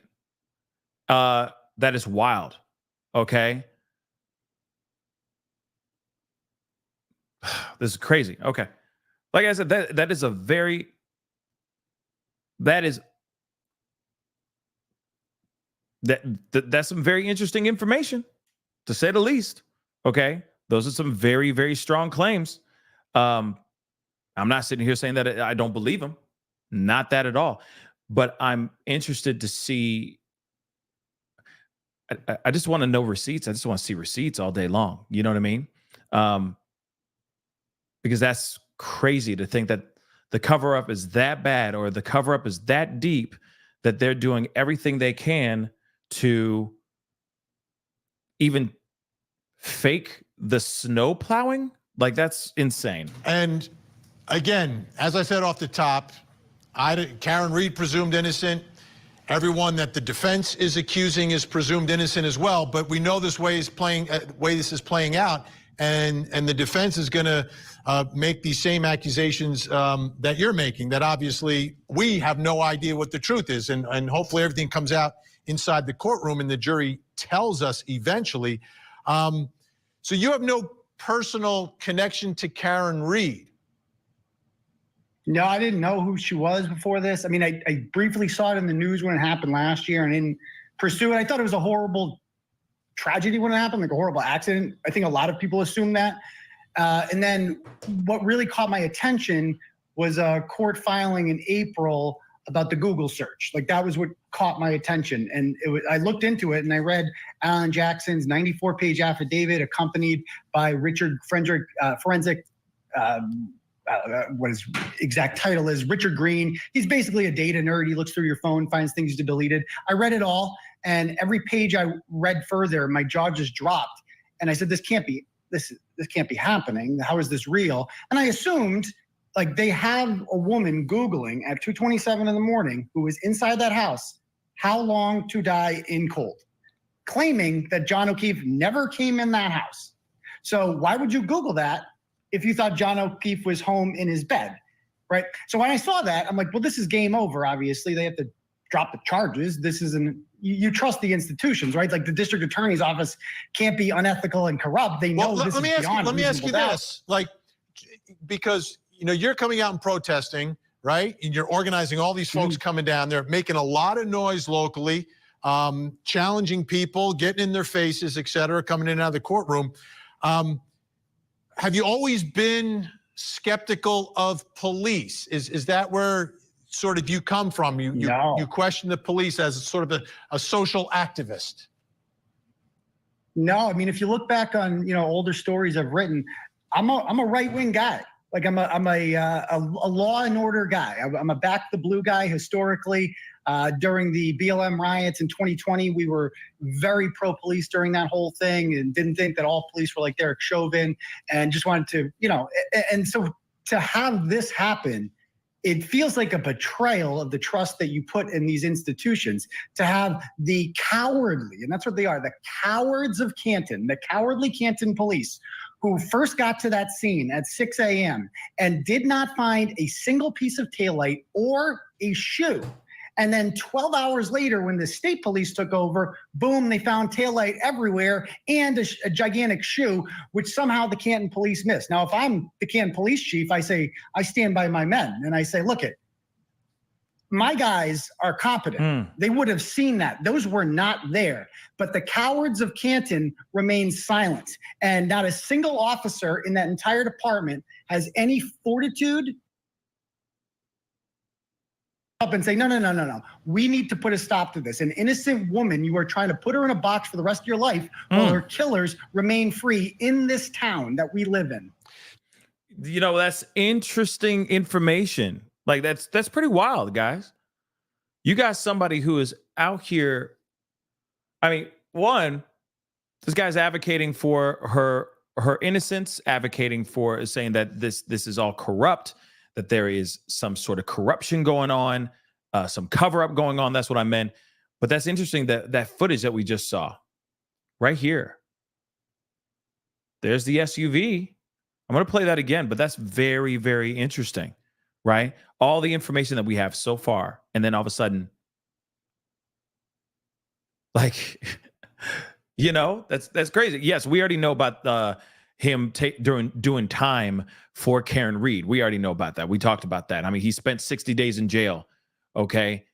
He is very adamant about getting her out of prison and exposing the corruption and showing that this woman is innocent. That is crazy. Okay. Still, no matter what, crazy, crazy, crazy stuff here. Okay. But the fact that he said something that's a strong point. I'm going to play it again here. Let's play it again. And didn't think that all police were like there. Oh, and of course, this is the video. This is the SUV footage, if I'm correct, of her running into the car, like backing into the car. So if she did back into the car and that's what shattered the taillight, and this is after John was in the snow, they can't really use the taillight theory, can they?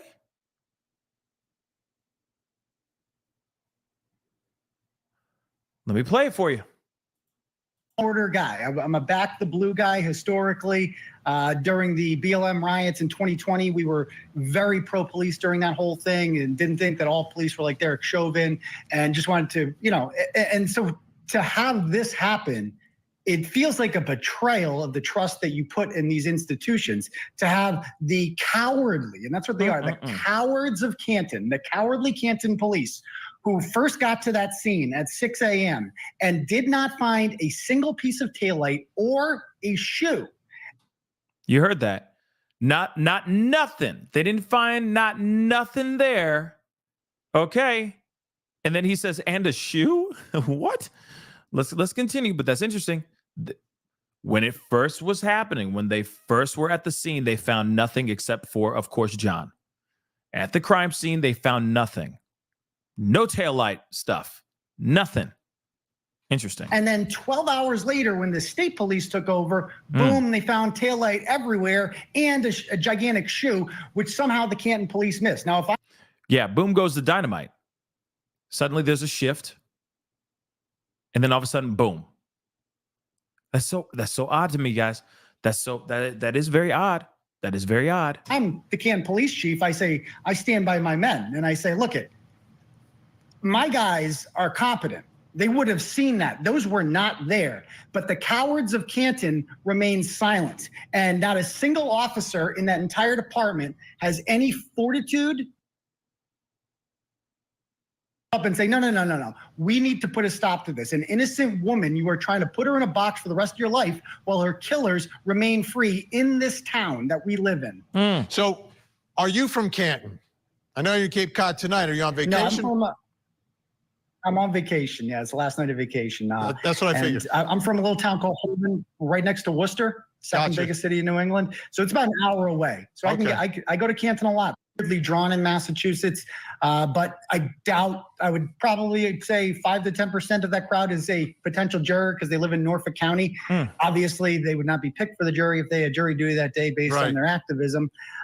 But I would say like a very small percentage of that crowd is actually from Canton. I mean, these are people who are so outraged. I've never written a story like this that has gotten so much interest and outrage from people. Like if I died tomorrow, this movement would go on. People would keep protesting. I'm kind of like the leader of the movement, but it's taken on a life of its own. Yesterday at the Canton Town Select Board, one of the alleged perpetrators is on the Board of Selectmen, and a lot of Canton folks just showed up and began demanding he resign. I didn't urge anyone to do that. This has taken on a life of its own because it is that outrageous. I am not a conspiracy theorist. Let me ask you this. Let me ask you this. Now, there were cheers for Karen Reed on the way into the courtroom, but there were boos for other folks who were walking in. Who was that, and why was the crowd booing people who were walking in? I mean, because was it the prosecution? Was it an officer? Who was it? That's Carl Dougal. He's a local moron. He's a Boston detective. He is the only member of the Boston Police Department that believes Karen Reed did this. Normally when a cop gets killed, police officers go to court. So again, I mean, you called him a name. I just got to be careful with that. Interesting. I was wondering why his mic was bleeped out for a second there, but yeah, he said some colorful words about 5-0. Oh boy. I'm sorry, I apologize. Yeah, I get it. Okay. I get it. That's the way, your show usually goes. But it's television. You're on national television. You can't say those kind of things, guys. You can't. You can't. Okay. You can't. Unfortunately, you just can't. All right. Just tone it down just a little bit tonight. This ain't the Daily Show. Oh, hamburger, and they're live too. But I do get his passion. Okay, I get it. I do get his passion. He sees something that's wrong. He sees something that's corrupt, and he has been breaking it down. Whether you like that or not, he is breaking it down, and he's exposing a lot of stuff. Right. Turtle Boy would be very interesting to have on the show. I'd be very interested to have him on the show. Someone just said that. Who said that? I'm trying to find it. Yeah, Tammy said, get Turtle Boy for an interview. I would. Yeah, why not? I think it would be very interesting to have him on the show and pick his brain with all the information that he has. Okay, that'd be fun. I'm with it. Absolutely. But and then like I said, I just wanted to show you guys a little snippet of that. But Turtle Boy has been out there advocating for her innocence, and man, shoot, I think all of us would appreciate somebody like that if we were ever in a situation where we believe that we were actually innocent, and we believe that some corruption was going on, some cover-up was going on. It is weird. You gotta remember, he's got a point. Showing that footage of the car backing into the other car, which could possibly be the reason why the taillight was shattered, it doesn't make sense, right? It's weird. Math ain't mathin'.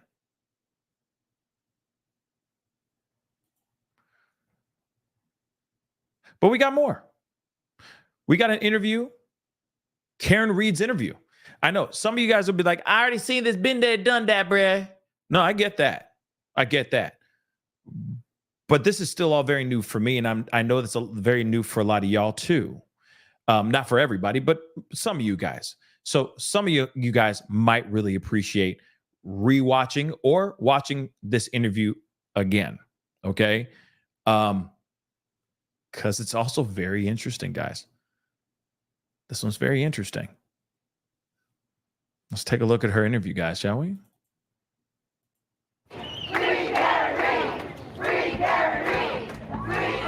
And of course, I got to break this down like a mug because you know how it is. These streets are out here. All right, so let's continue. Outside this courthouse in Canton, Massachusetts, supporters swarmed around Karen Reed, charged with murder in the January 2022 death of her boyfriend, Boston police officer John O'Keefe. Reed has strenuously denied the allegations. I did not kill John O'Keefe. I've never harmed a hair on John O'Keefe's head. Her defense, bare-knuckled and bold, is making national headlines. Her lawyers alleging in court documents that a fellow police officer was involved in O'Keefe's death and colluded with other people in a cover-up. You're alleging that law enforcement officials in the state committed murder and that they're covering it up. Why would they want to be involved in this? Because he's dead. I think things went too far. It was late. There was alcohol involved, but they're all family. And there's many of them involved. After posting. Okay. There's alcohol involved because he's dead. Now, here's the thing. Let me just keep it a buck with y'all. We have seen many, many times defendants or people who feel that they're innocent go on to high profile interviews and speak their part. We have seen it time and time again. Yes, we just heard Vinny say, oh, yeah, it's very unprecedented. Not entirely true. We have seen this a lot. Even the ones that are full on guilty as hell have done some serious exclusive interviews where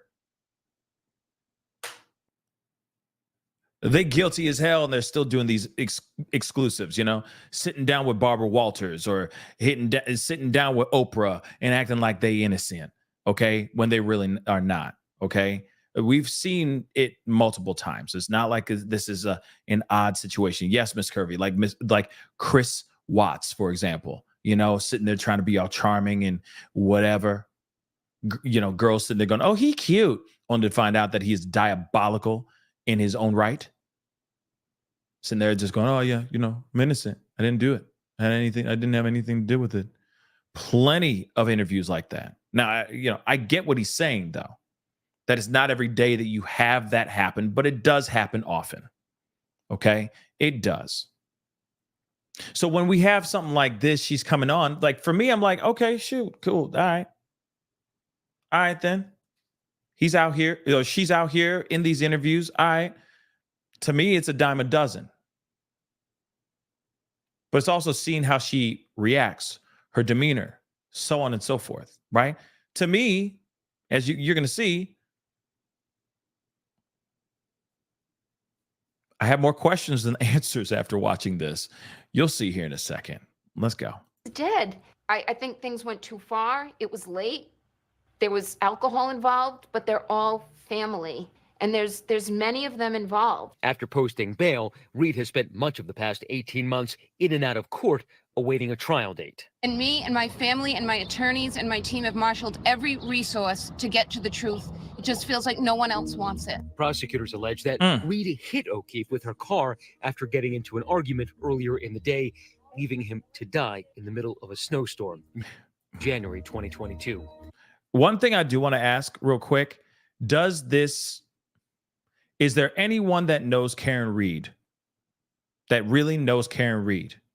Is she just, a wicked sweetheart, or does she have some bouts of anger? Plenty of people that are sweet as hell, so polite, so sweet, but if you hit a switch or you strike a nerve, they turn into a whole other person. We got a lot of hotheads out here in the world. So what are the chances of her snapping?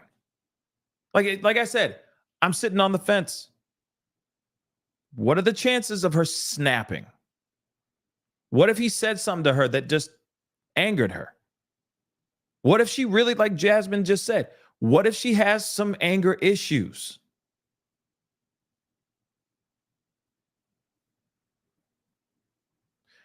And also, yes, happy days.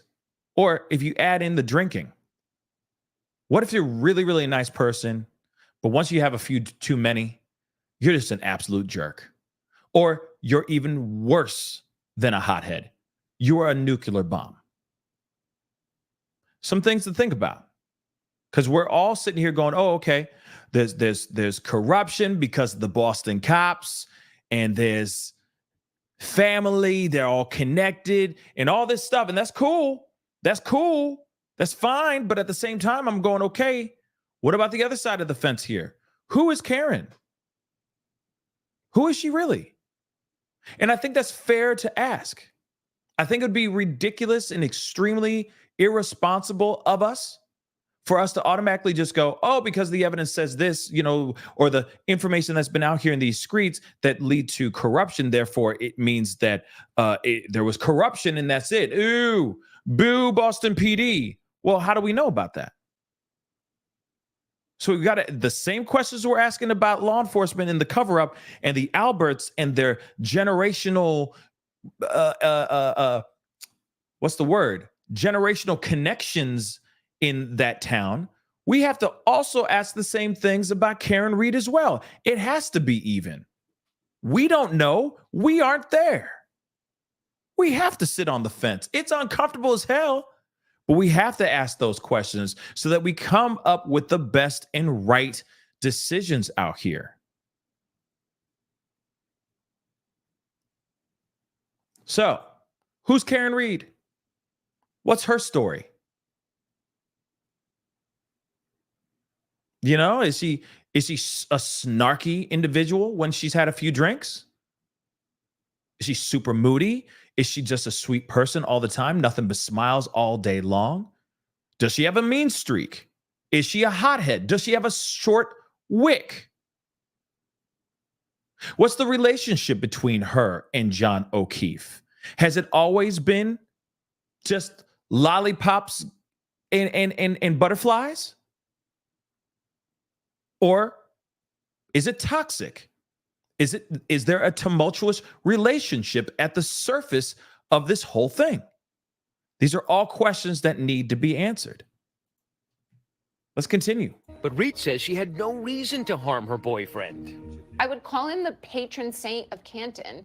He was just very selfless, frugal, and I think you'd be hard pressed to find anyone that didn't care for John. The couple first dated in their 20s and reconnected more than a decade later in the middle of the pandemic. So how did you meet up again? He had reached out to me on Facebook and he said, "Hey, blast from the past, how's things?" And when I saw his picture, his profile picture was with several young children. And then it triggered my memory that his sister and his sister's husband had passed away. And he told me, "Yeah, I have the kids now." I admired that. I thought that was amazing. And that's an amazing thing about John O'Keefe, that he has a big heart and he was willing to say, "Hey, I'm going to take over and take care of these kids." I think that's admirable. That's absolutely admirable. And of course, they were all like, of course, he reached out to her. They linked back up and they, rekindled a relationship. But I'm wondering if there's more to this, if there's something else going on here. But like I said, I mean, it all goes down to why there was an argument. What was the argument about? And how did they leave the argument? How did they leave the argument? Was it like, F you, whatever, see you tomorrow, blah, blah, blah. I'm about to go have fun and drink. All right, Karen. All right, Karen. Get off my balls. Come on, get off my balls. You know what I mean? We don't know what kind of argument was going on. Was she in his face in the car? Did they leave amicably or no? I think that's incredibly important. The other piece too, where's the ring camera footage? Where's the ring camera footage? Is there any ring camera footage from the neighborhood, from neighbors, from across the street? None of that stuff. What about Jennifer McCabe? When they left the other party, they left the bars before they went to this party at the Brian Albert's home, was there tension? Was everybody cool? Was everybody happy when they left the bar? God forbid, did John make a pass at McCabe?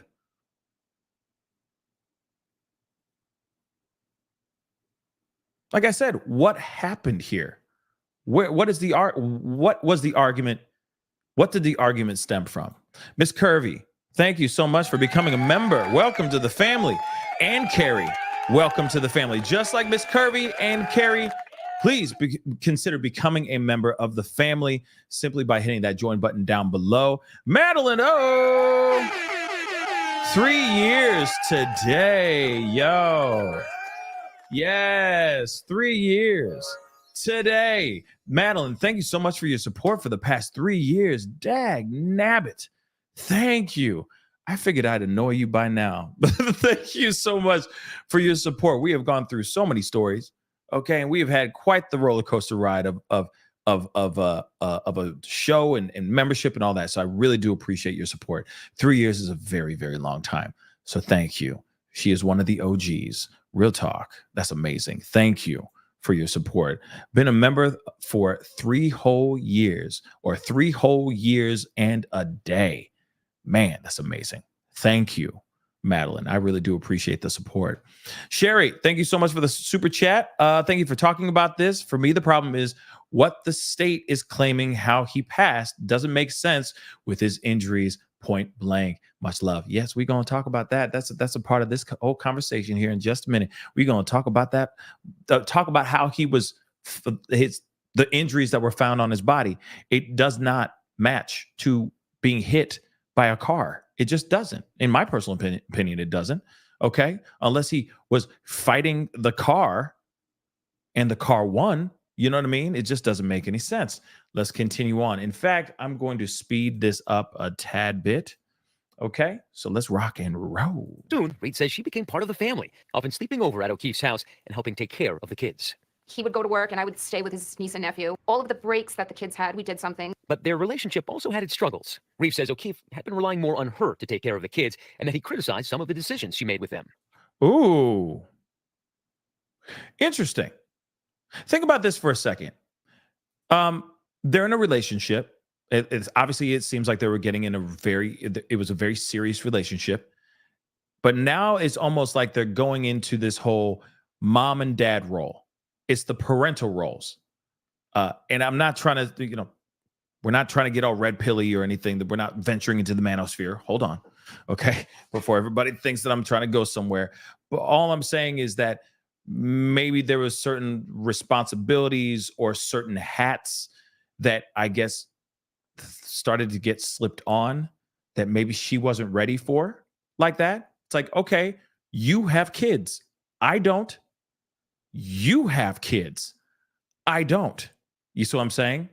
So that could very well be what it is. I don't know. But that's an interesting piece of information you just heard. Let's continue. We had an argument on New Year's Eve. We were away on vacation, and he became incoherently drunk. And I ended up ringing in the new year with his niece and nephew. John didn't come back to our room till after 3 a.m. So that was rough. I felt very much taken advantage of. He apologized profusely for what happened on New Year's Eve. And he said, if you can't get over it, then you need to spend some time at yours. I can't keep apologizing. I don't want to keep rehashing this. Wow. I need to slow that back down. I'm sorry. It's just too fast. It's like Red Bull. But yes, he went out. He got wasted. All right.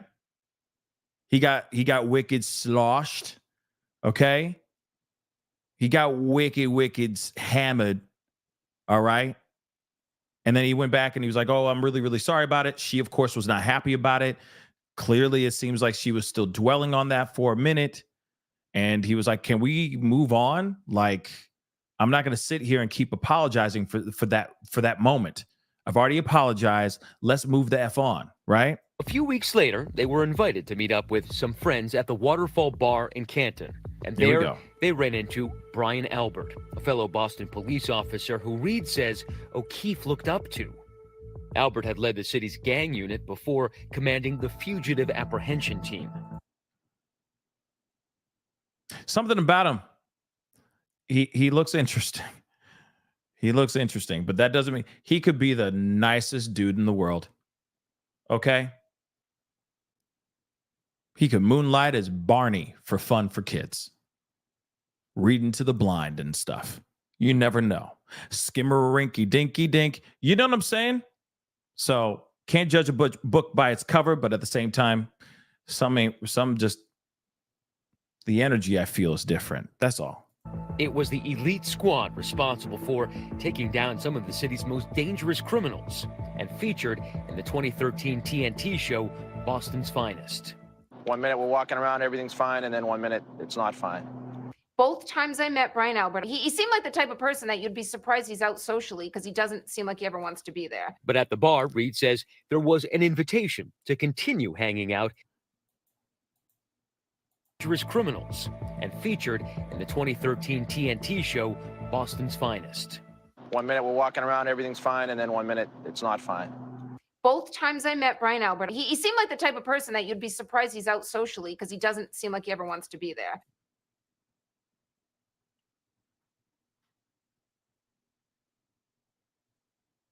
Okay. But at the bar, Reed says there was an invitation to continue hanging out at Albert's home. I said, can we make sure we're welcome here? Nobody extended the invite to me. I didn't hear the invite extended to you. They drive to the Albert's house. What happens next is disputed. Now let me ask you something. That's a crazy look on in her eye, and I'm going to roll that back a little bit. But look, he's still a cop. John O'Keefe. John O'Keefe is still a cop. Just because Brian Albert is retired doesn't mean that he doesn't have connections. So if he's in there hanging out with these guys at the bar, doing shots, having a good time, and they go, yeah, we're gonna keep on, kicking it. We're gonna be over at this other spot, just hanging out, doing our thing, just a bunch of dudes being dudes. You should come through, right? So she says, he didn't get the invite. I didn't get the invite. Are you sure we're even invited to go to this? As a person who's, I don't know what kind of cop he was, if he was just doing like, on the beat, just writing up citations and pulling people over and all that boring stuff. He may have been like, yo, these guys are heavily connected in the game.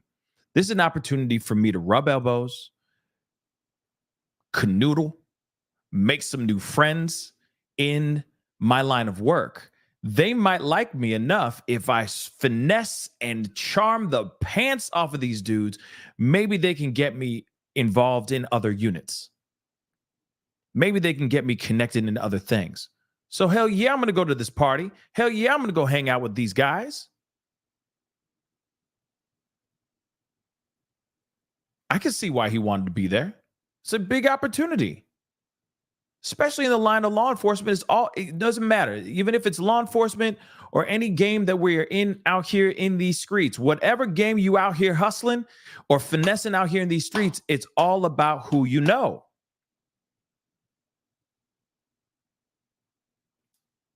So he may have wanted to go specifically for the opportunity to, shoot the ish, knock down a few beers, and make some connections with guys who are obviously doing bigger things than what John O'Keefe is doing at that time. He's looking at it as, hopefully, I'm assuming he's looking at it as a business opportunity and also getting messed up at the same time, But let's continue. Nobody extended the invite to me. I didn't hear the invite extended to you. They drive to the Alberts' house. What happens next is disputed. So I pull at the foot of the driveway. It's snowing. John has no coat on. It's windy. So I drop him off. He goes up the driveway and approaches the side door. And as I see him approach the door, I look down at my phone. Reed says after about 10 minutes of waiting in her car, she became irritated that O'Keefe still hadn't gotten in touch with her. And she drove back to his home where she continued calling him before, she says, she fell asleep around 1:30 in the morning. Okay, real quick. So she drops him off. She doesn't say that she sees him walking into the party. She just says she dropped him off. But that's the thing. Were they arguing? I've heard reports of them arguing. Now, I don't know if that's the side of, if that's the narrative that they're putting out here on the side of, oh, she did it kind of thing. Or did she really have an argument with him? Why did she leave him behind? Remember, she dropped him off and drove away. Why did she leave him behind? And then continue to call him incessantly. If that's the problem, you should have just gone back to the party and hung out with those guys, regardless if it was uncomfortable or you felt like you weren't invited or whatnot. You're his girl. Of course, it would have been fine for you to be there too. Okay, but there was other women there. Clearly, Jennifer McCabe was there too, right? She then says she woke up before 5 a.m. He still wasn't home. She then started canvassing the neighborhood. She says, I'm rolling this back. Sorry. Windy. So I drop him off. He goes up the driveway. Approaches the side door. And as I approaches the side door, she doesn't say she sees him physically walk in. See him approach the door, I look down at my phone. Reed said, I look down at my phone. Okay. As after about 10 minutes of waiting in her car, she became irritated that O'Keefe still hadn't gotten in touch with her. Okay, so she was in the car. That's interesting. So she was in the car, sitting in the driveway, seeing him approach. So she saw him walk into the party inside the house. But then it's like, why stay outside then? Why stay outside? Why not just go in? You see what I'm saying? Okay. She drops him off. She says, he didn't have a coat on. He walks over to the side of the door of the side of the house. And then she sits there and she waits for 10 minutes. Why does she stay in the car? Wasn't she just dropping him off? So why stay? You see what I'm saying? That doesn't make sense. That part doesn't make sense. But okay. Maybe he was like, I'm just gonna go in there for a quick beer and chop it up with the guys really quick, and then say, hey, my girl's out there, I gotta go, and then leave. But she, after 10 minutes, says, F it, I'm out, and leaves anyway. It's okay, continuing. And she drove back to his home, where she continued calling him before she says she fell asleep around 1:30 in the morning. All right. She then says she woke up before 5 a.m. Right. He still wasn't home. She then started canvassing the neighborhood. Okay. Just gonna drive around in the 2 square miles that we spent the preceding night. Okay. Here's my pushback. You heard that, right? Now, I know a lot of y'all out here are team free Karen Reed. All right. Good on you. This is why I sit on the fence on this. Because you hear this. She dropped him off. She saw him walk into the side, allegedly, saw him walk to the side of the house, open the side door, and she sat there in the car for 10 minutes. She got frustrated, flustered, annoyed, because I guess his selfish ass forgot to call her or forgot to come back out. She felt like he should have been out a lot faster than the 10 minutes that she was waiting for him for in the car, out in that snow and in that cold. So she said, F it. She turned the car around, started driving back towards O'Keefe's house. She started calling him a bunch throughout that time. He wasn't picking up the phone. Then she goes to his house, goes to sleep. At around 4:30, she wakes up, notices he still ain't home. She jumps back into her car and she starts driving around the area, canvassing, looking for John O'Keefe.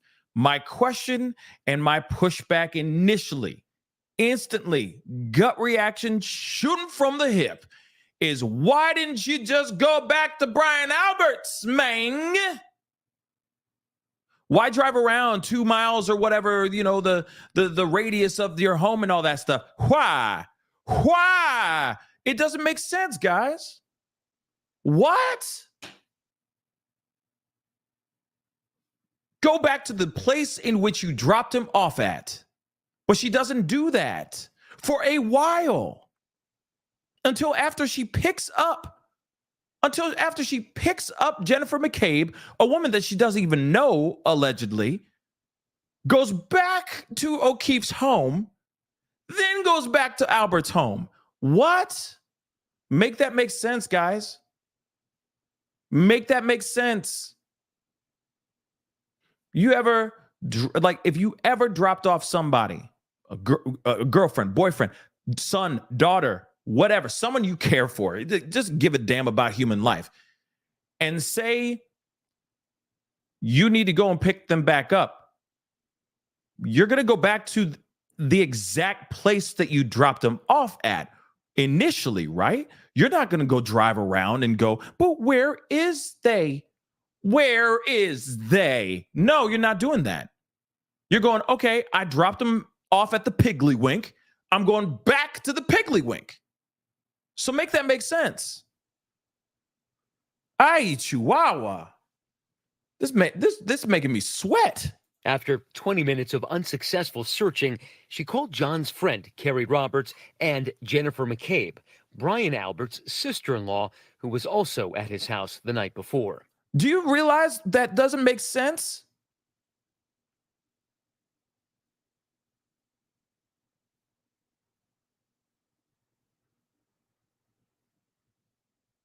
That doesn't make any sense. And how am I not doing my homework if we're hearing it from the person's own mouth? We're hearing it from her right now in an interview. Real talk. Just saying. So, with all the shade, some people need to take several seats. We're hearing it from her. And you might be late to the party. And that's fine. But at the same time, but that's the thing. You say, where is it? You say makes sense to me. She didn't know the address. She dropped him off there. So she could have easily called up McCabe, for example, who she had her number, because she was able to meet up with her later on. She could have been like, yeah, what's the address to that spot again? Piece of cake. Takes 2 seconds to make a phone call. Blah. Phone call. Ring, ring, ring. Hey, how you doing? Yeah, I'm looking for, John. I just don't remember the address. I need to go pick him up, so on and so forth. Can you give me the address? Done. Boom goes the dynamite. That's a wrap. It's a wrap. Not knowing the address, no, that don't work for me. That don't. Because she could have called the exact person who she ended up calling later on. Okay? But let's continue. Successful searching, she called John's friend, Carrie Roberts, and Jennifer McCabe, Brian Albert's sister-in-law, who was also at his house the night before. The 3 women together now headed to Albert's home. How soon was it when you pulled in there that you saw John's body? Let me point something out here too. And I'm gonna give a little bit of leeway here. Okay. I am. Because instantly, yes, that's instantly what I think I would do. Not everybody thinks the same way, okay? Let me just say that. Number 2, sure, maybe she was nervous about going to that house. Maybe she thought that Brian Albert was very intimidating just by his physical appearance. That could be it too. But at the same time, you drop somebody off at a particular place. Yes, there's a good possibility you might not remember something, the address or where you dropped them off at, so on and so forth, because you've had some drinks in you and all. But at the same time, if you know that there were other people that were there and you have their number, I'm instantly calling them. Now, she could have been driving aimlessly because she didn't know the address. Sure. But it is weird. It is weird that she was driving around for a while and then she made the phone calls and then she went. You see what I'm saying? And I get it. That maybe by her going back to O'Keefe's house was the rendezvous point or rendezvous place to meet up with Jennifer McCabe and her John's friend, Carrie. Okay? That's a possibility too. But it is odd that all that time was spent on trying to rendezvous everybody together so that they can go over to Brian Albert's home. Sure, she may not have known where she was going, but it takes 2 seconds to make a phone call, get the address, and go. Just saying. But let's continue. Like I said, there are no wrong answers in this particular case because anything's possible. She could be innocent. She could be guilty. I don't know, but I do know that math is a little odd. That's it. That's just me. Let us continue, shall we? After 20 minutes of unsuccessful searching, she called John's friend, Carrie Roberts, and Jennifer McCabe, Brian Albert's sister-in-law, who was also at his house the night before. The 3 women together now headed to Albert's home. How soon was it when you pulled in there that you saw John's body? Immediately. And what struck me when I saw him was his mouth was open a little bit and his eyes were shut and he had spots of blood in different areas on his face. O'Keefe was taken to the hospital and pronounced dead. He died from blunt force trauma and hypothermia. And it wasn't long before Reed became the #1 suspect. Authorities say they had noticed a cracked taillight after they seized her car. Now, hold on. I keep pausing on her with with it all crazy. Let's talk about this here. Okay? This part right here. This is the part that should matter more than anything for sure. The fact that the injuries that he had on his body, at least from my understanding, are not consistent to someone who has been hit by a car. That's the one thing I'll say. This, the bruises on the back of his hands, etc., just don't make any sense. Then the other thing too, let's just say, what if there was an altercation between Karen and John? Were there any signs of an altercation on her? Are there any remnants on her body showing that there was bruises on her from maybe striking him, scratching him, etc.? Any of those things.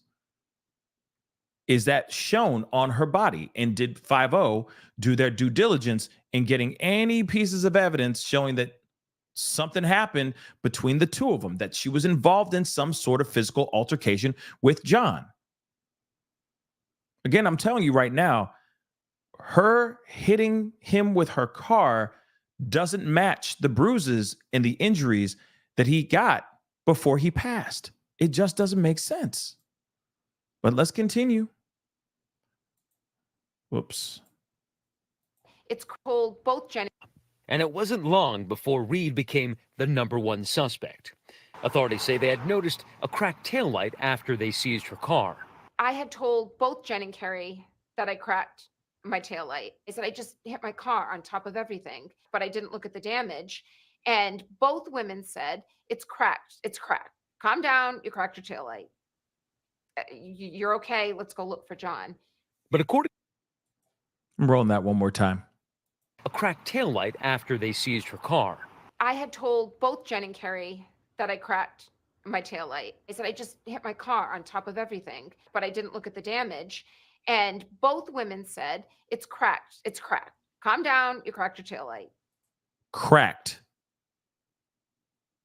Cracked. Okay. You're okay. Let's go look for John. But according to police statements, Jennifer McCabe told authorities that while they were looking for O'Keefe, Reed stated, "Could I have hit him? Did I hit him?" And when O'Keefe's body was discovered, first responders who arrived on the scene say they overheard Reed make other statements. Firefighter said that you said, I hit him, I hit him, I hit him. I said I hit him. It was preceded by a did and proceeded by a question mark. What I thought could have happened was that did I incapacitate him unwittingly somehow, and then in his drunkenness passed out? When you walked out of the bar, Okay. So she thought in her head, could I have done it? I mean, really, could I have done it and not known that I had done it? Okay. I mean, I give her some credit for actually even asking that question and going, could it have been me? Like maybe I had some part in this. But then at the same time, the bruises that are on him don't match. They just don't. Okay? They just don't. And I will say this though too, on the other side of guilty or whatever, maybe she's trying to take that kind of route to look innocent, if that makes any sense. I'm just saying it out loud because I know that some people are thinking that thought too. Oh, maybe she's saying that to just, make it seem like, oh my gosh, I did think that. I was willing to throw myself under the bus for a second, but she still believes that she didn't have anything to do with his passing. Let's continue. how many drinks had you had? I had probably about 4. Is that the truth? I'm wondering if that's actually true. Because when you say, hear that again, just the how she answers And it. then in his drunkenness passed out. When you walked out of the bar, how many drinks had you had? I had probably about 4. I don't think she's telling the truth. Right there, I don't think she was telling the truth. Just saying. That does not mean an admission of guilt. That does not mean that she did it. It also doesn't mean that she didn't do it. Okay? Doesn't make her innocent or guilty. But at the same time, I don't think she's telling the truth. She's like, floor. No, that you're not adding the shots in there, maybe. They were out at bars. They're kicking it. You're telling me you didn't have a few shots and have a good time and kick it? 4? Really? I don't know. No. You could probably double that. Maybe double it. Let's continue. The Commonwealth says that you had 9 drinks that night. That's what the prosecution says. I don't believe that. 9 of them? She definitely was not in her right mind. Okay, I don't care if it was 9 beers or if it was 9 cocktails. She is how tall and how much she weigh?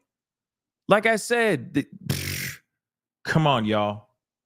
And I get it. Some people out here are professional at drinking, but nah. Her size, her weight, etc. Nah. 9 of them? She said 4. I think like maybe 4. Okay. Damn. They're saying I wasn't in my right mind. They were saying you were intoxicated. Is it possible she was definitely that intoxicated. you might have hit him unwittingly in your admittedly very large SUV? No, not possible. 3 days after O'Keefe was found dead, investigators arrested Reed for manslaughter. She was eventually indicted on second-degree murder. Investigators reported they found fragments of broken glass on the rear bumper on Reed's vehicle, and that a broken cocktail glass was found by what appeared to be patches of blood near O'Keefe's body. Interesting. Broken glass, broken cocktail glass. The victim, Mr. O'Keefe, is last observed on surveillance video with a cocktail glass in his right hand. Same arm that's injured, the same type of glass that is then recovered from the bumper of the defendant's car. So is there a possibility that he took a roadie? Is it a possibility that he took a roadie from the bar? They said that they see him with a cocktail glass in his right hand. Same right hand that he had the cuts on. It's interesting. Could there be a situation here where he took a roadie from the bar, stole the cocktail glass, and was drinking it in the car because she's the one driving, not him? And I don't know what the laws of open containers in cars are in the state of Massachusetts, but she's operating the machinery. She's operating the ride. He could have had that roadie and then he got out of the car. He had the roadie in his hand, or the cocktail glass that he stole from the bar, maybe. And then something happened. But that's interesting. Cocktail glass, broken glass near his body as well. That is interesting stuff.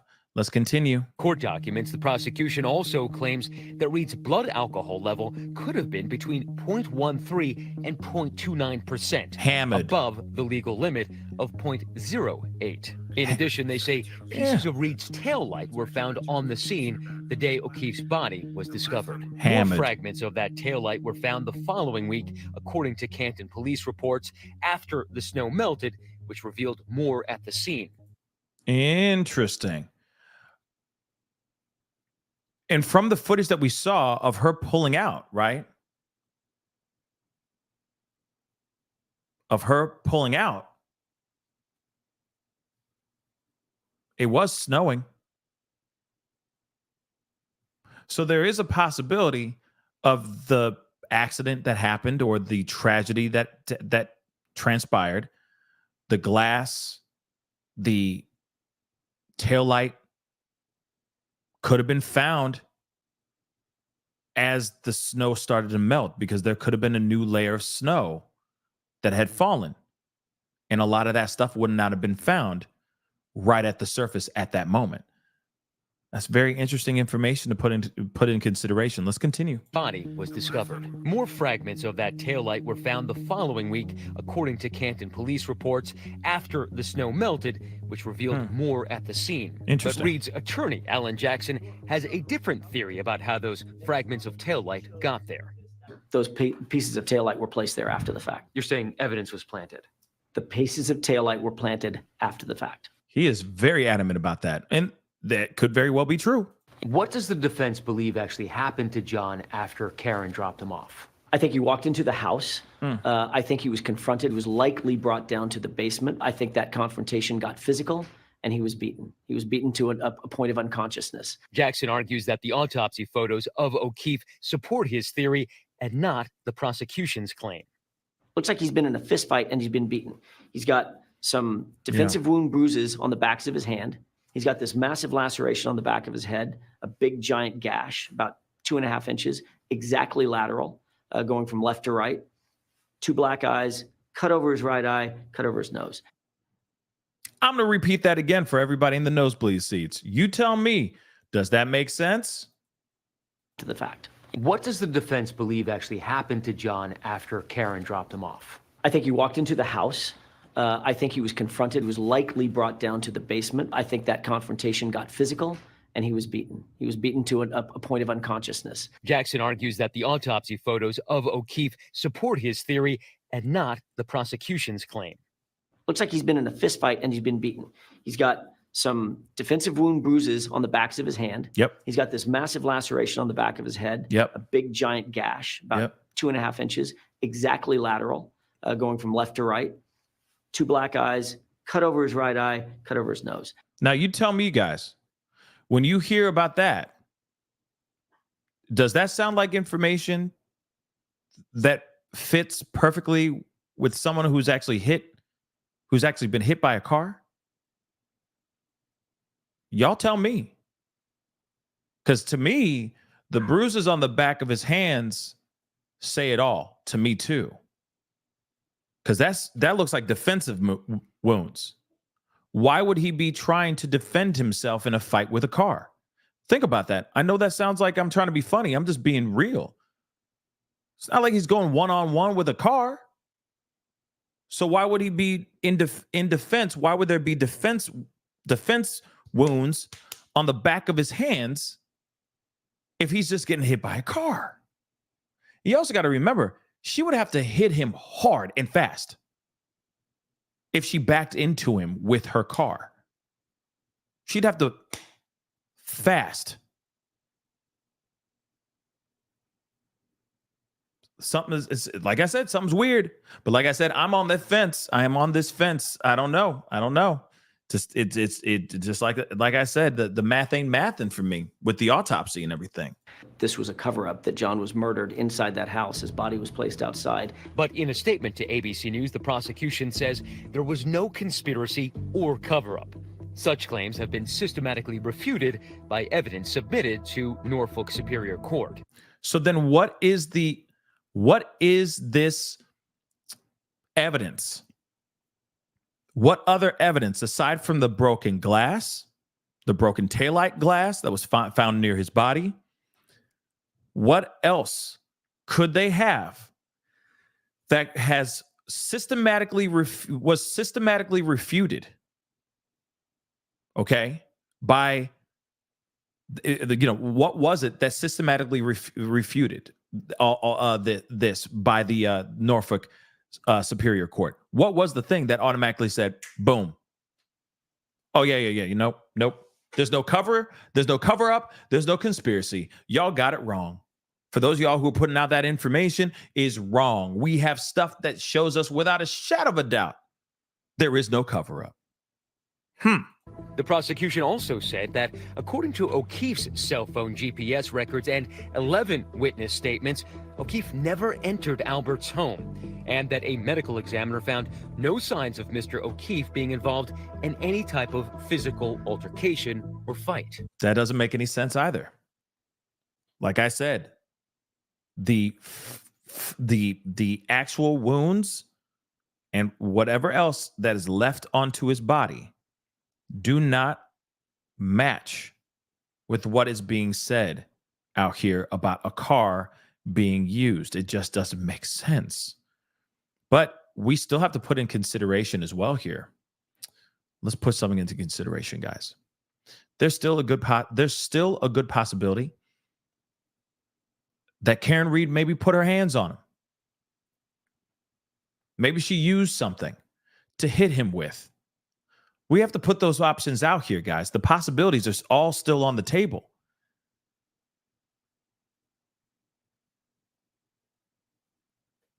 Maybe she hit him with something.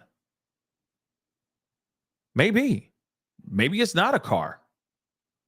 Maybe she whacked him a bunch of times and he was defending himself. That could be it too. And then she whacked him up beside the back of the head, or whacked him so hard that he slipped and he hit his head on, I don't know, the sidewalk, or a flight of stairs, maybe near the house or something. I don't know, concrete of some sort.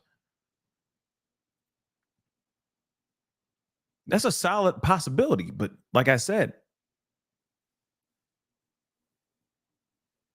no signs of O'Keefe being involved in any type of physical altercation. But then you have two black eyes. You got a cut over your eyebrow, like on your brow over your eye, and you have a cut on your nose. That just doesn't show up out of nowhere by itself. Now, I've heard stories of getting black eyes when there's trauma to the back of the head. We've talked about that with Bob Saget. Okay, R.I.P. Bob Saget. Remember that mystery, that mysterious case on how he passed away? A lot of theories have been running amok about how he passed away, but at the same time, there was clearly some sort of trauma to the back of his head, and he had two black eyes. That's what they said in the autopsy. Now, he didn't have marks in the front of his face. He didn't have any cuts in the front of his face, but he had two black eyes. And they say it's because he was hit in the back so hard that could cause trauma to the front of the face, but not breaking skin, not having cuts on your face. So clearly something happened here. Then also on top of that, hands. Let's not forget the hands, baby. Sup with the hands.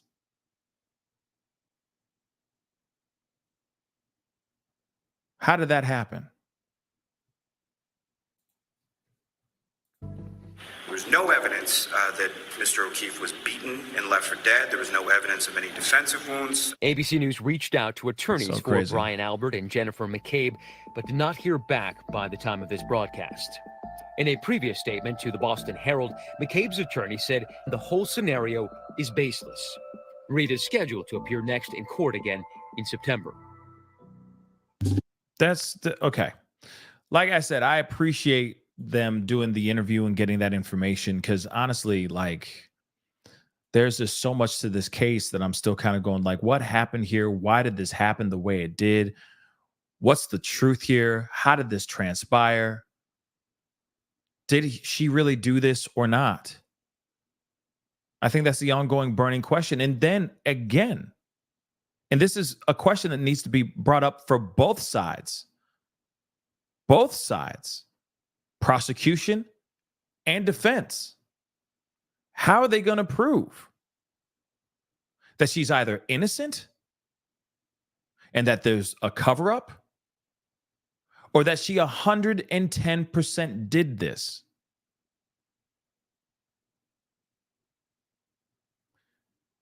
It's so odd to me, guys. It's so odd. If she ran him over, let's talk about that for a second. Aside from us looking at the fact that his body is saying that doesn't give me the vibe of that, it looks like he was in an actual physical altercation with somebody. There's no other parts of maybe crushed bones, etc. Proof of tires. Let's just say if she did run him over, gung, gung, gung, gung, like that, wouldn't there be proof of something like that? Some remnants of car or tires touching his body? Wouldn't there be some sort of proof of that at all? Like I said, some of these things, some of the math is just not fully mathing for me. Not right now. That's why I sit on the fence. There's a lot that's pitted up against defense, but then there's a lot pitted up back at prosecution. And if prosecution doesn't do their job the best way possible, they're going to come out looking like Boo Boo the Fool in this particular case. What's their smoking gun evidence? What's their smoking gun piece of information that's going to convict, without a shadow of a doubt, Karen Reed? But then, of course, we look at the defense. What's their smoking gun evidence that's going to show proof, without a shadow of a doubt, that Karen Reed should be acquitted, should be exonerated for these charges that she's looking at right now? Again, I ask you guys, what say you?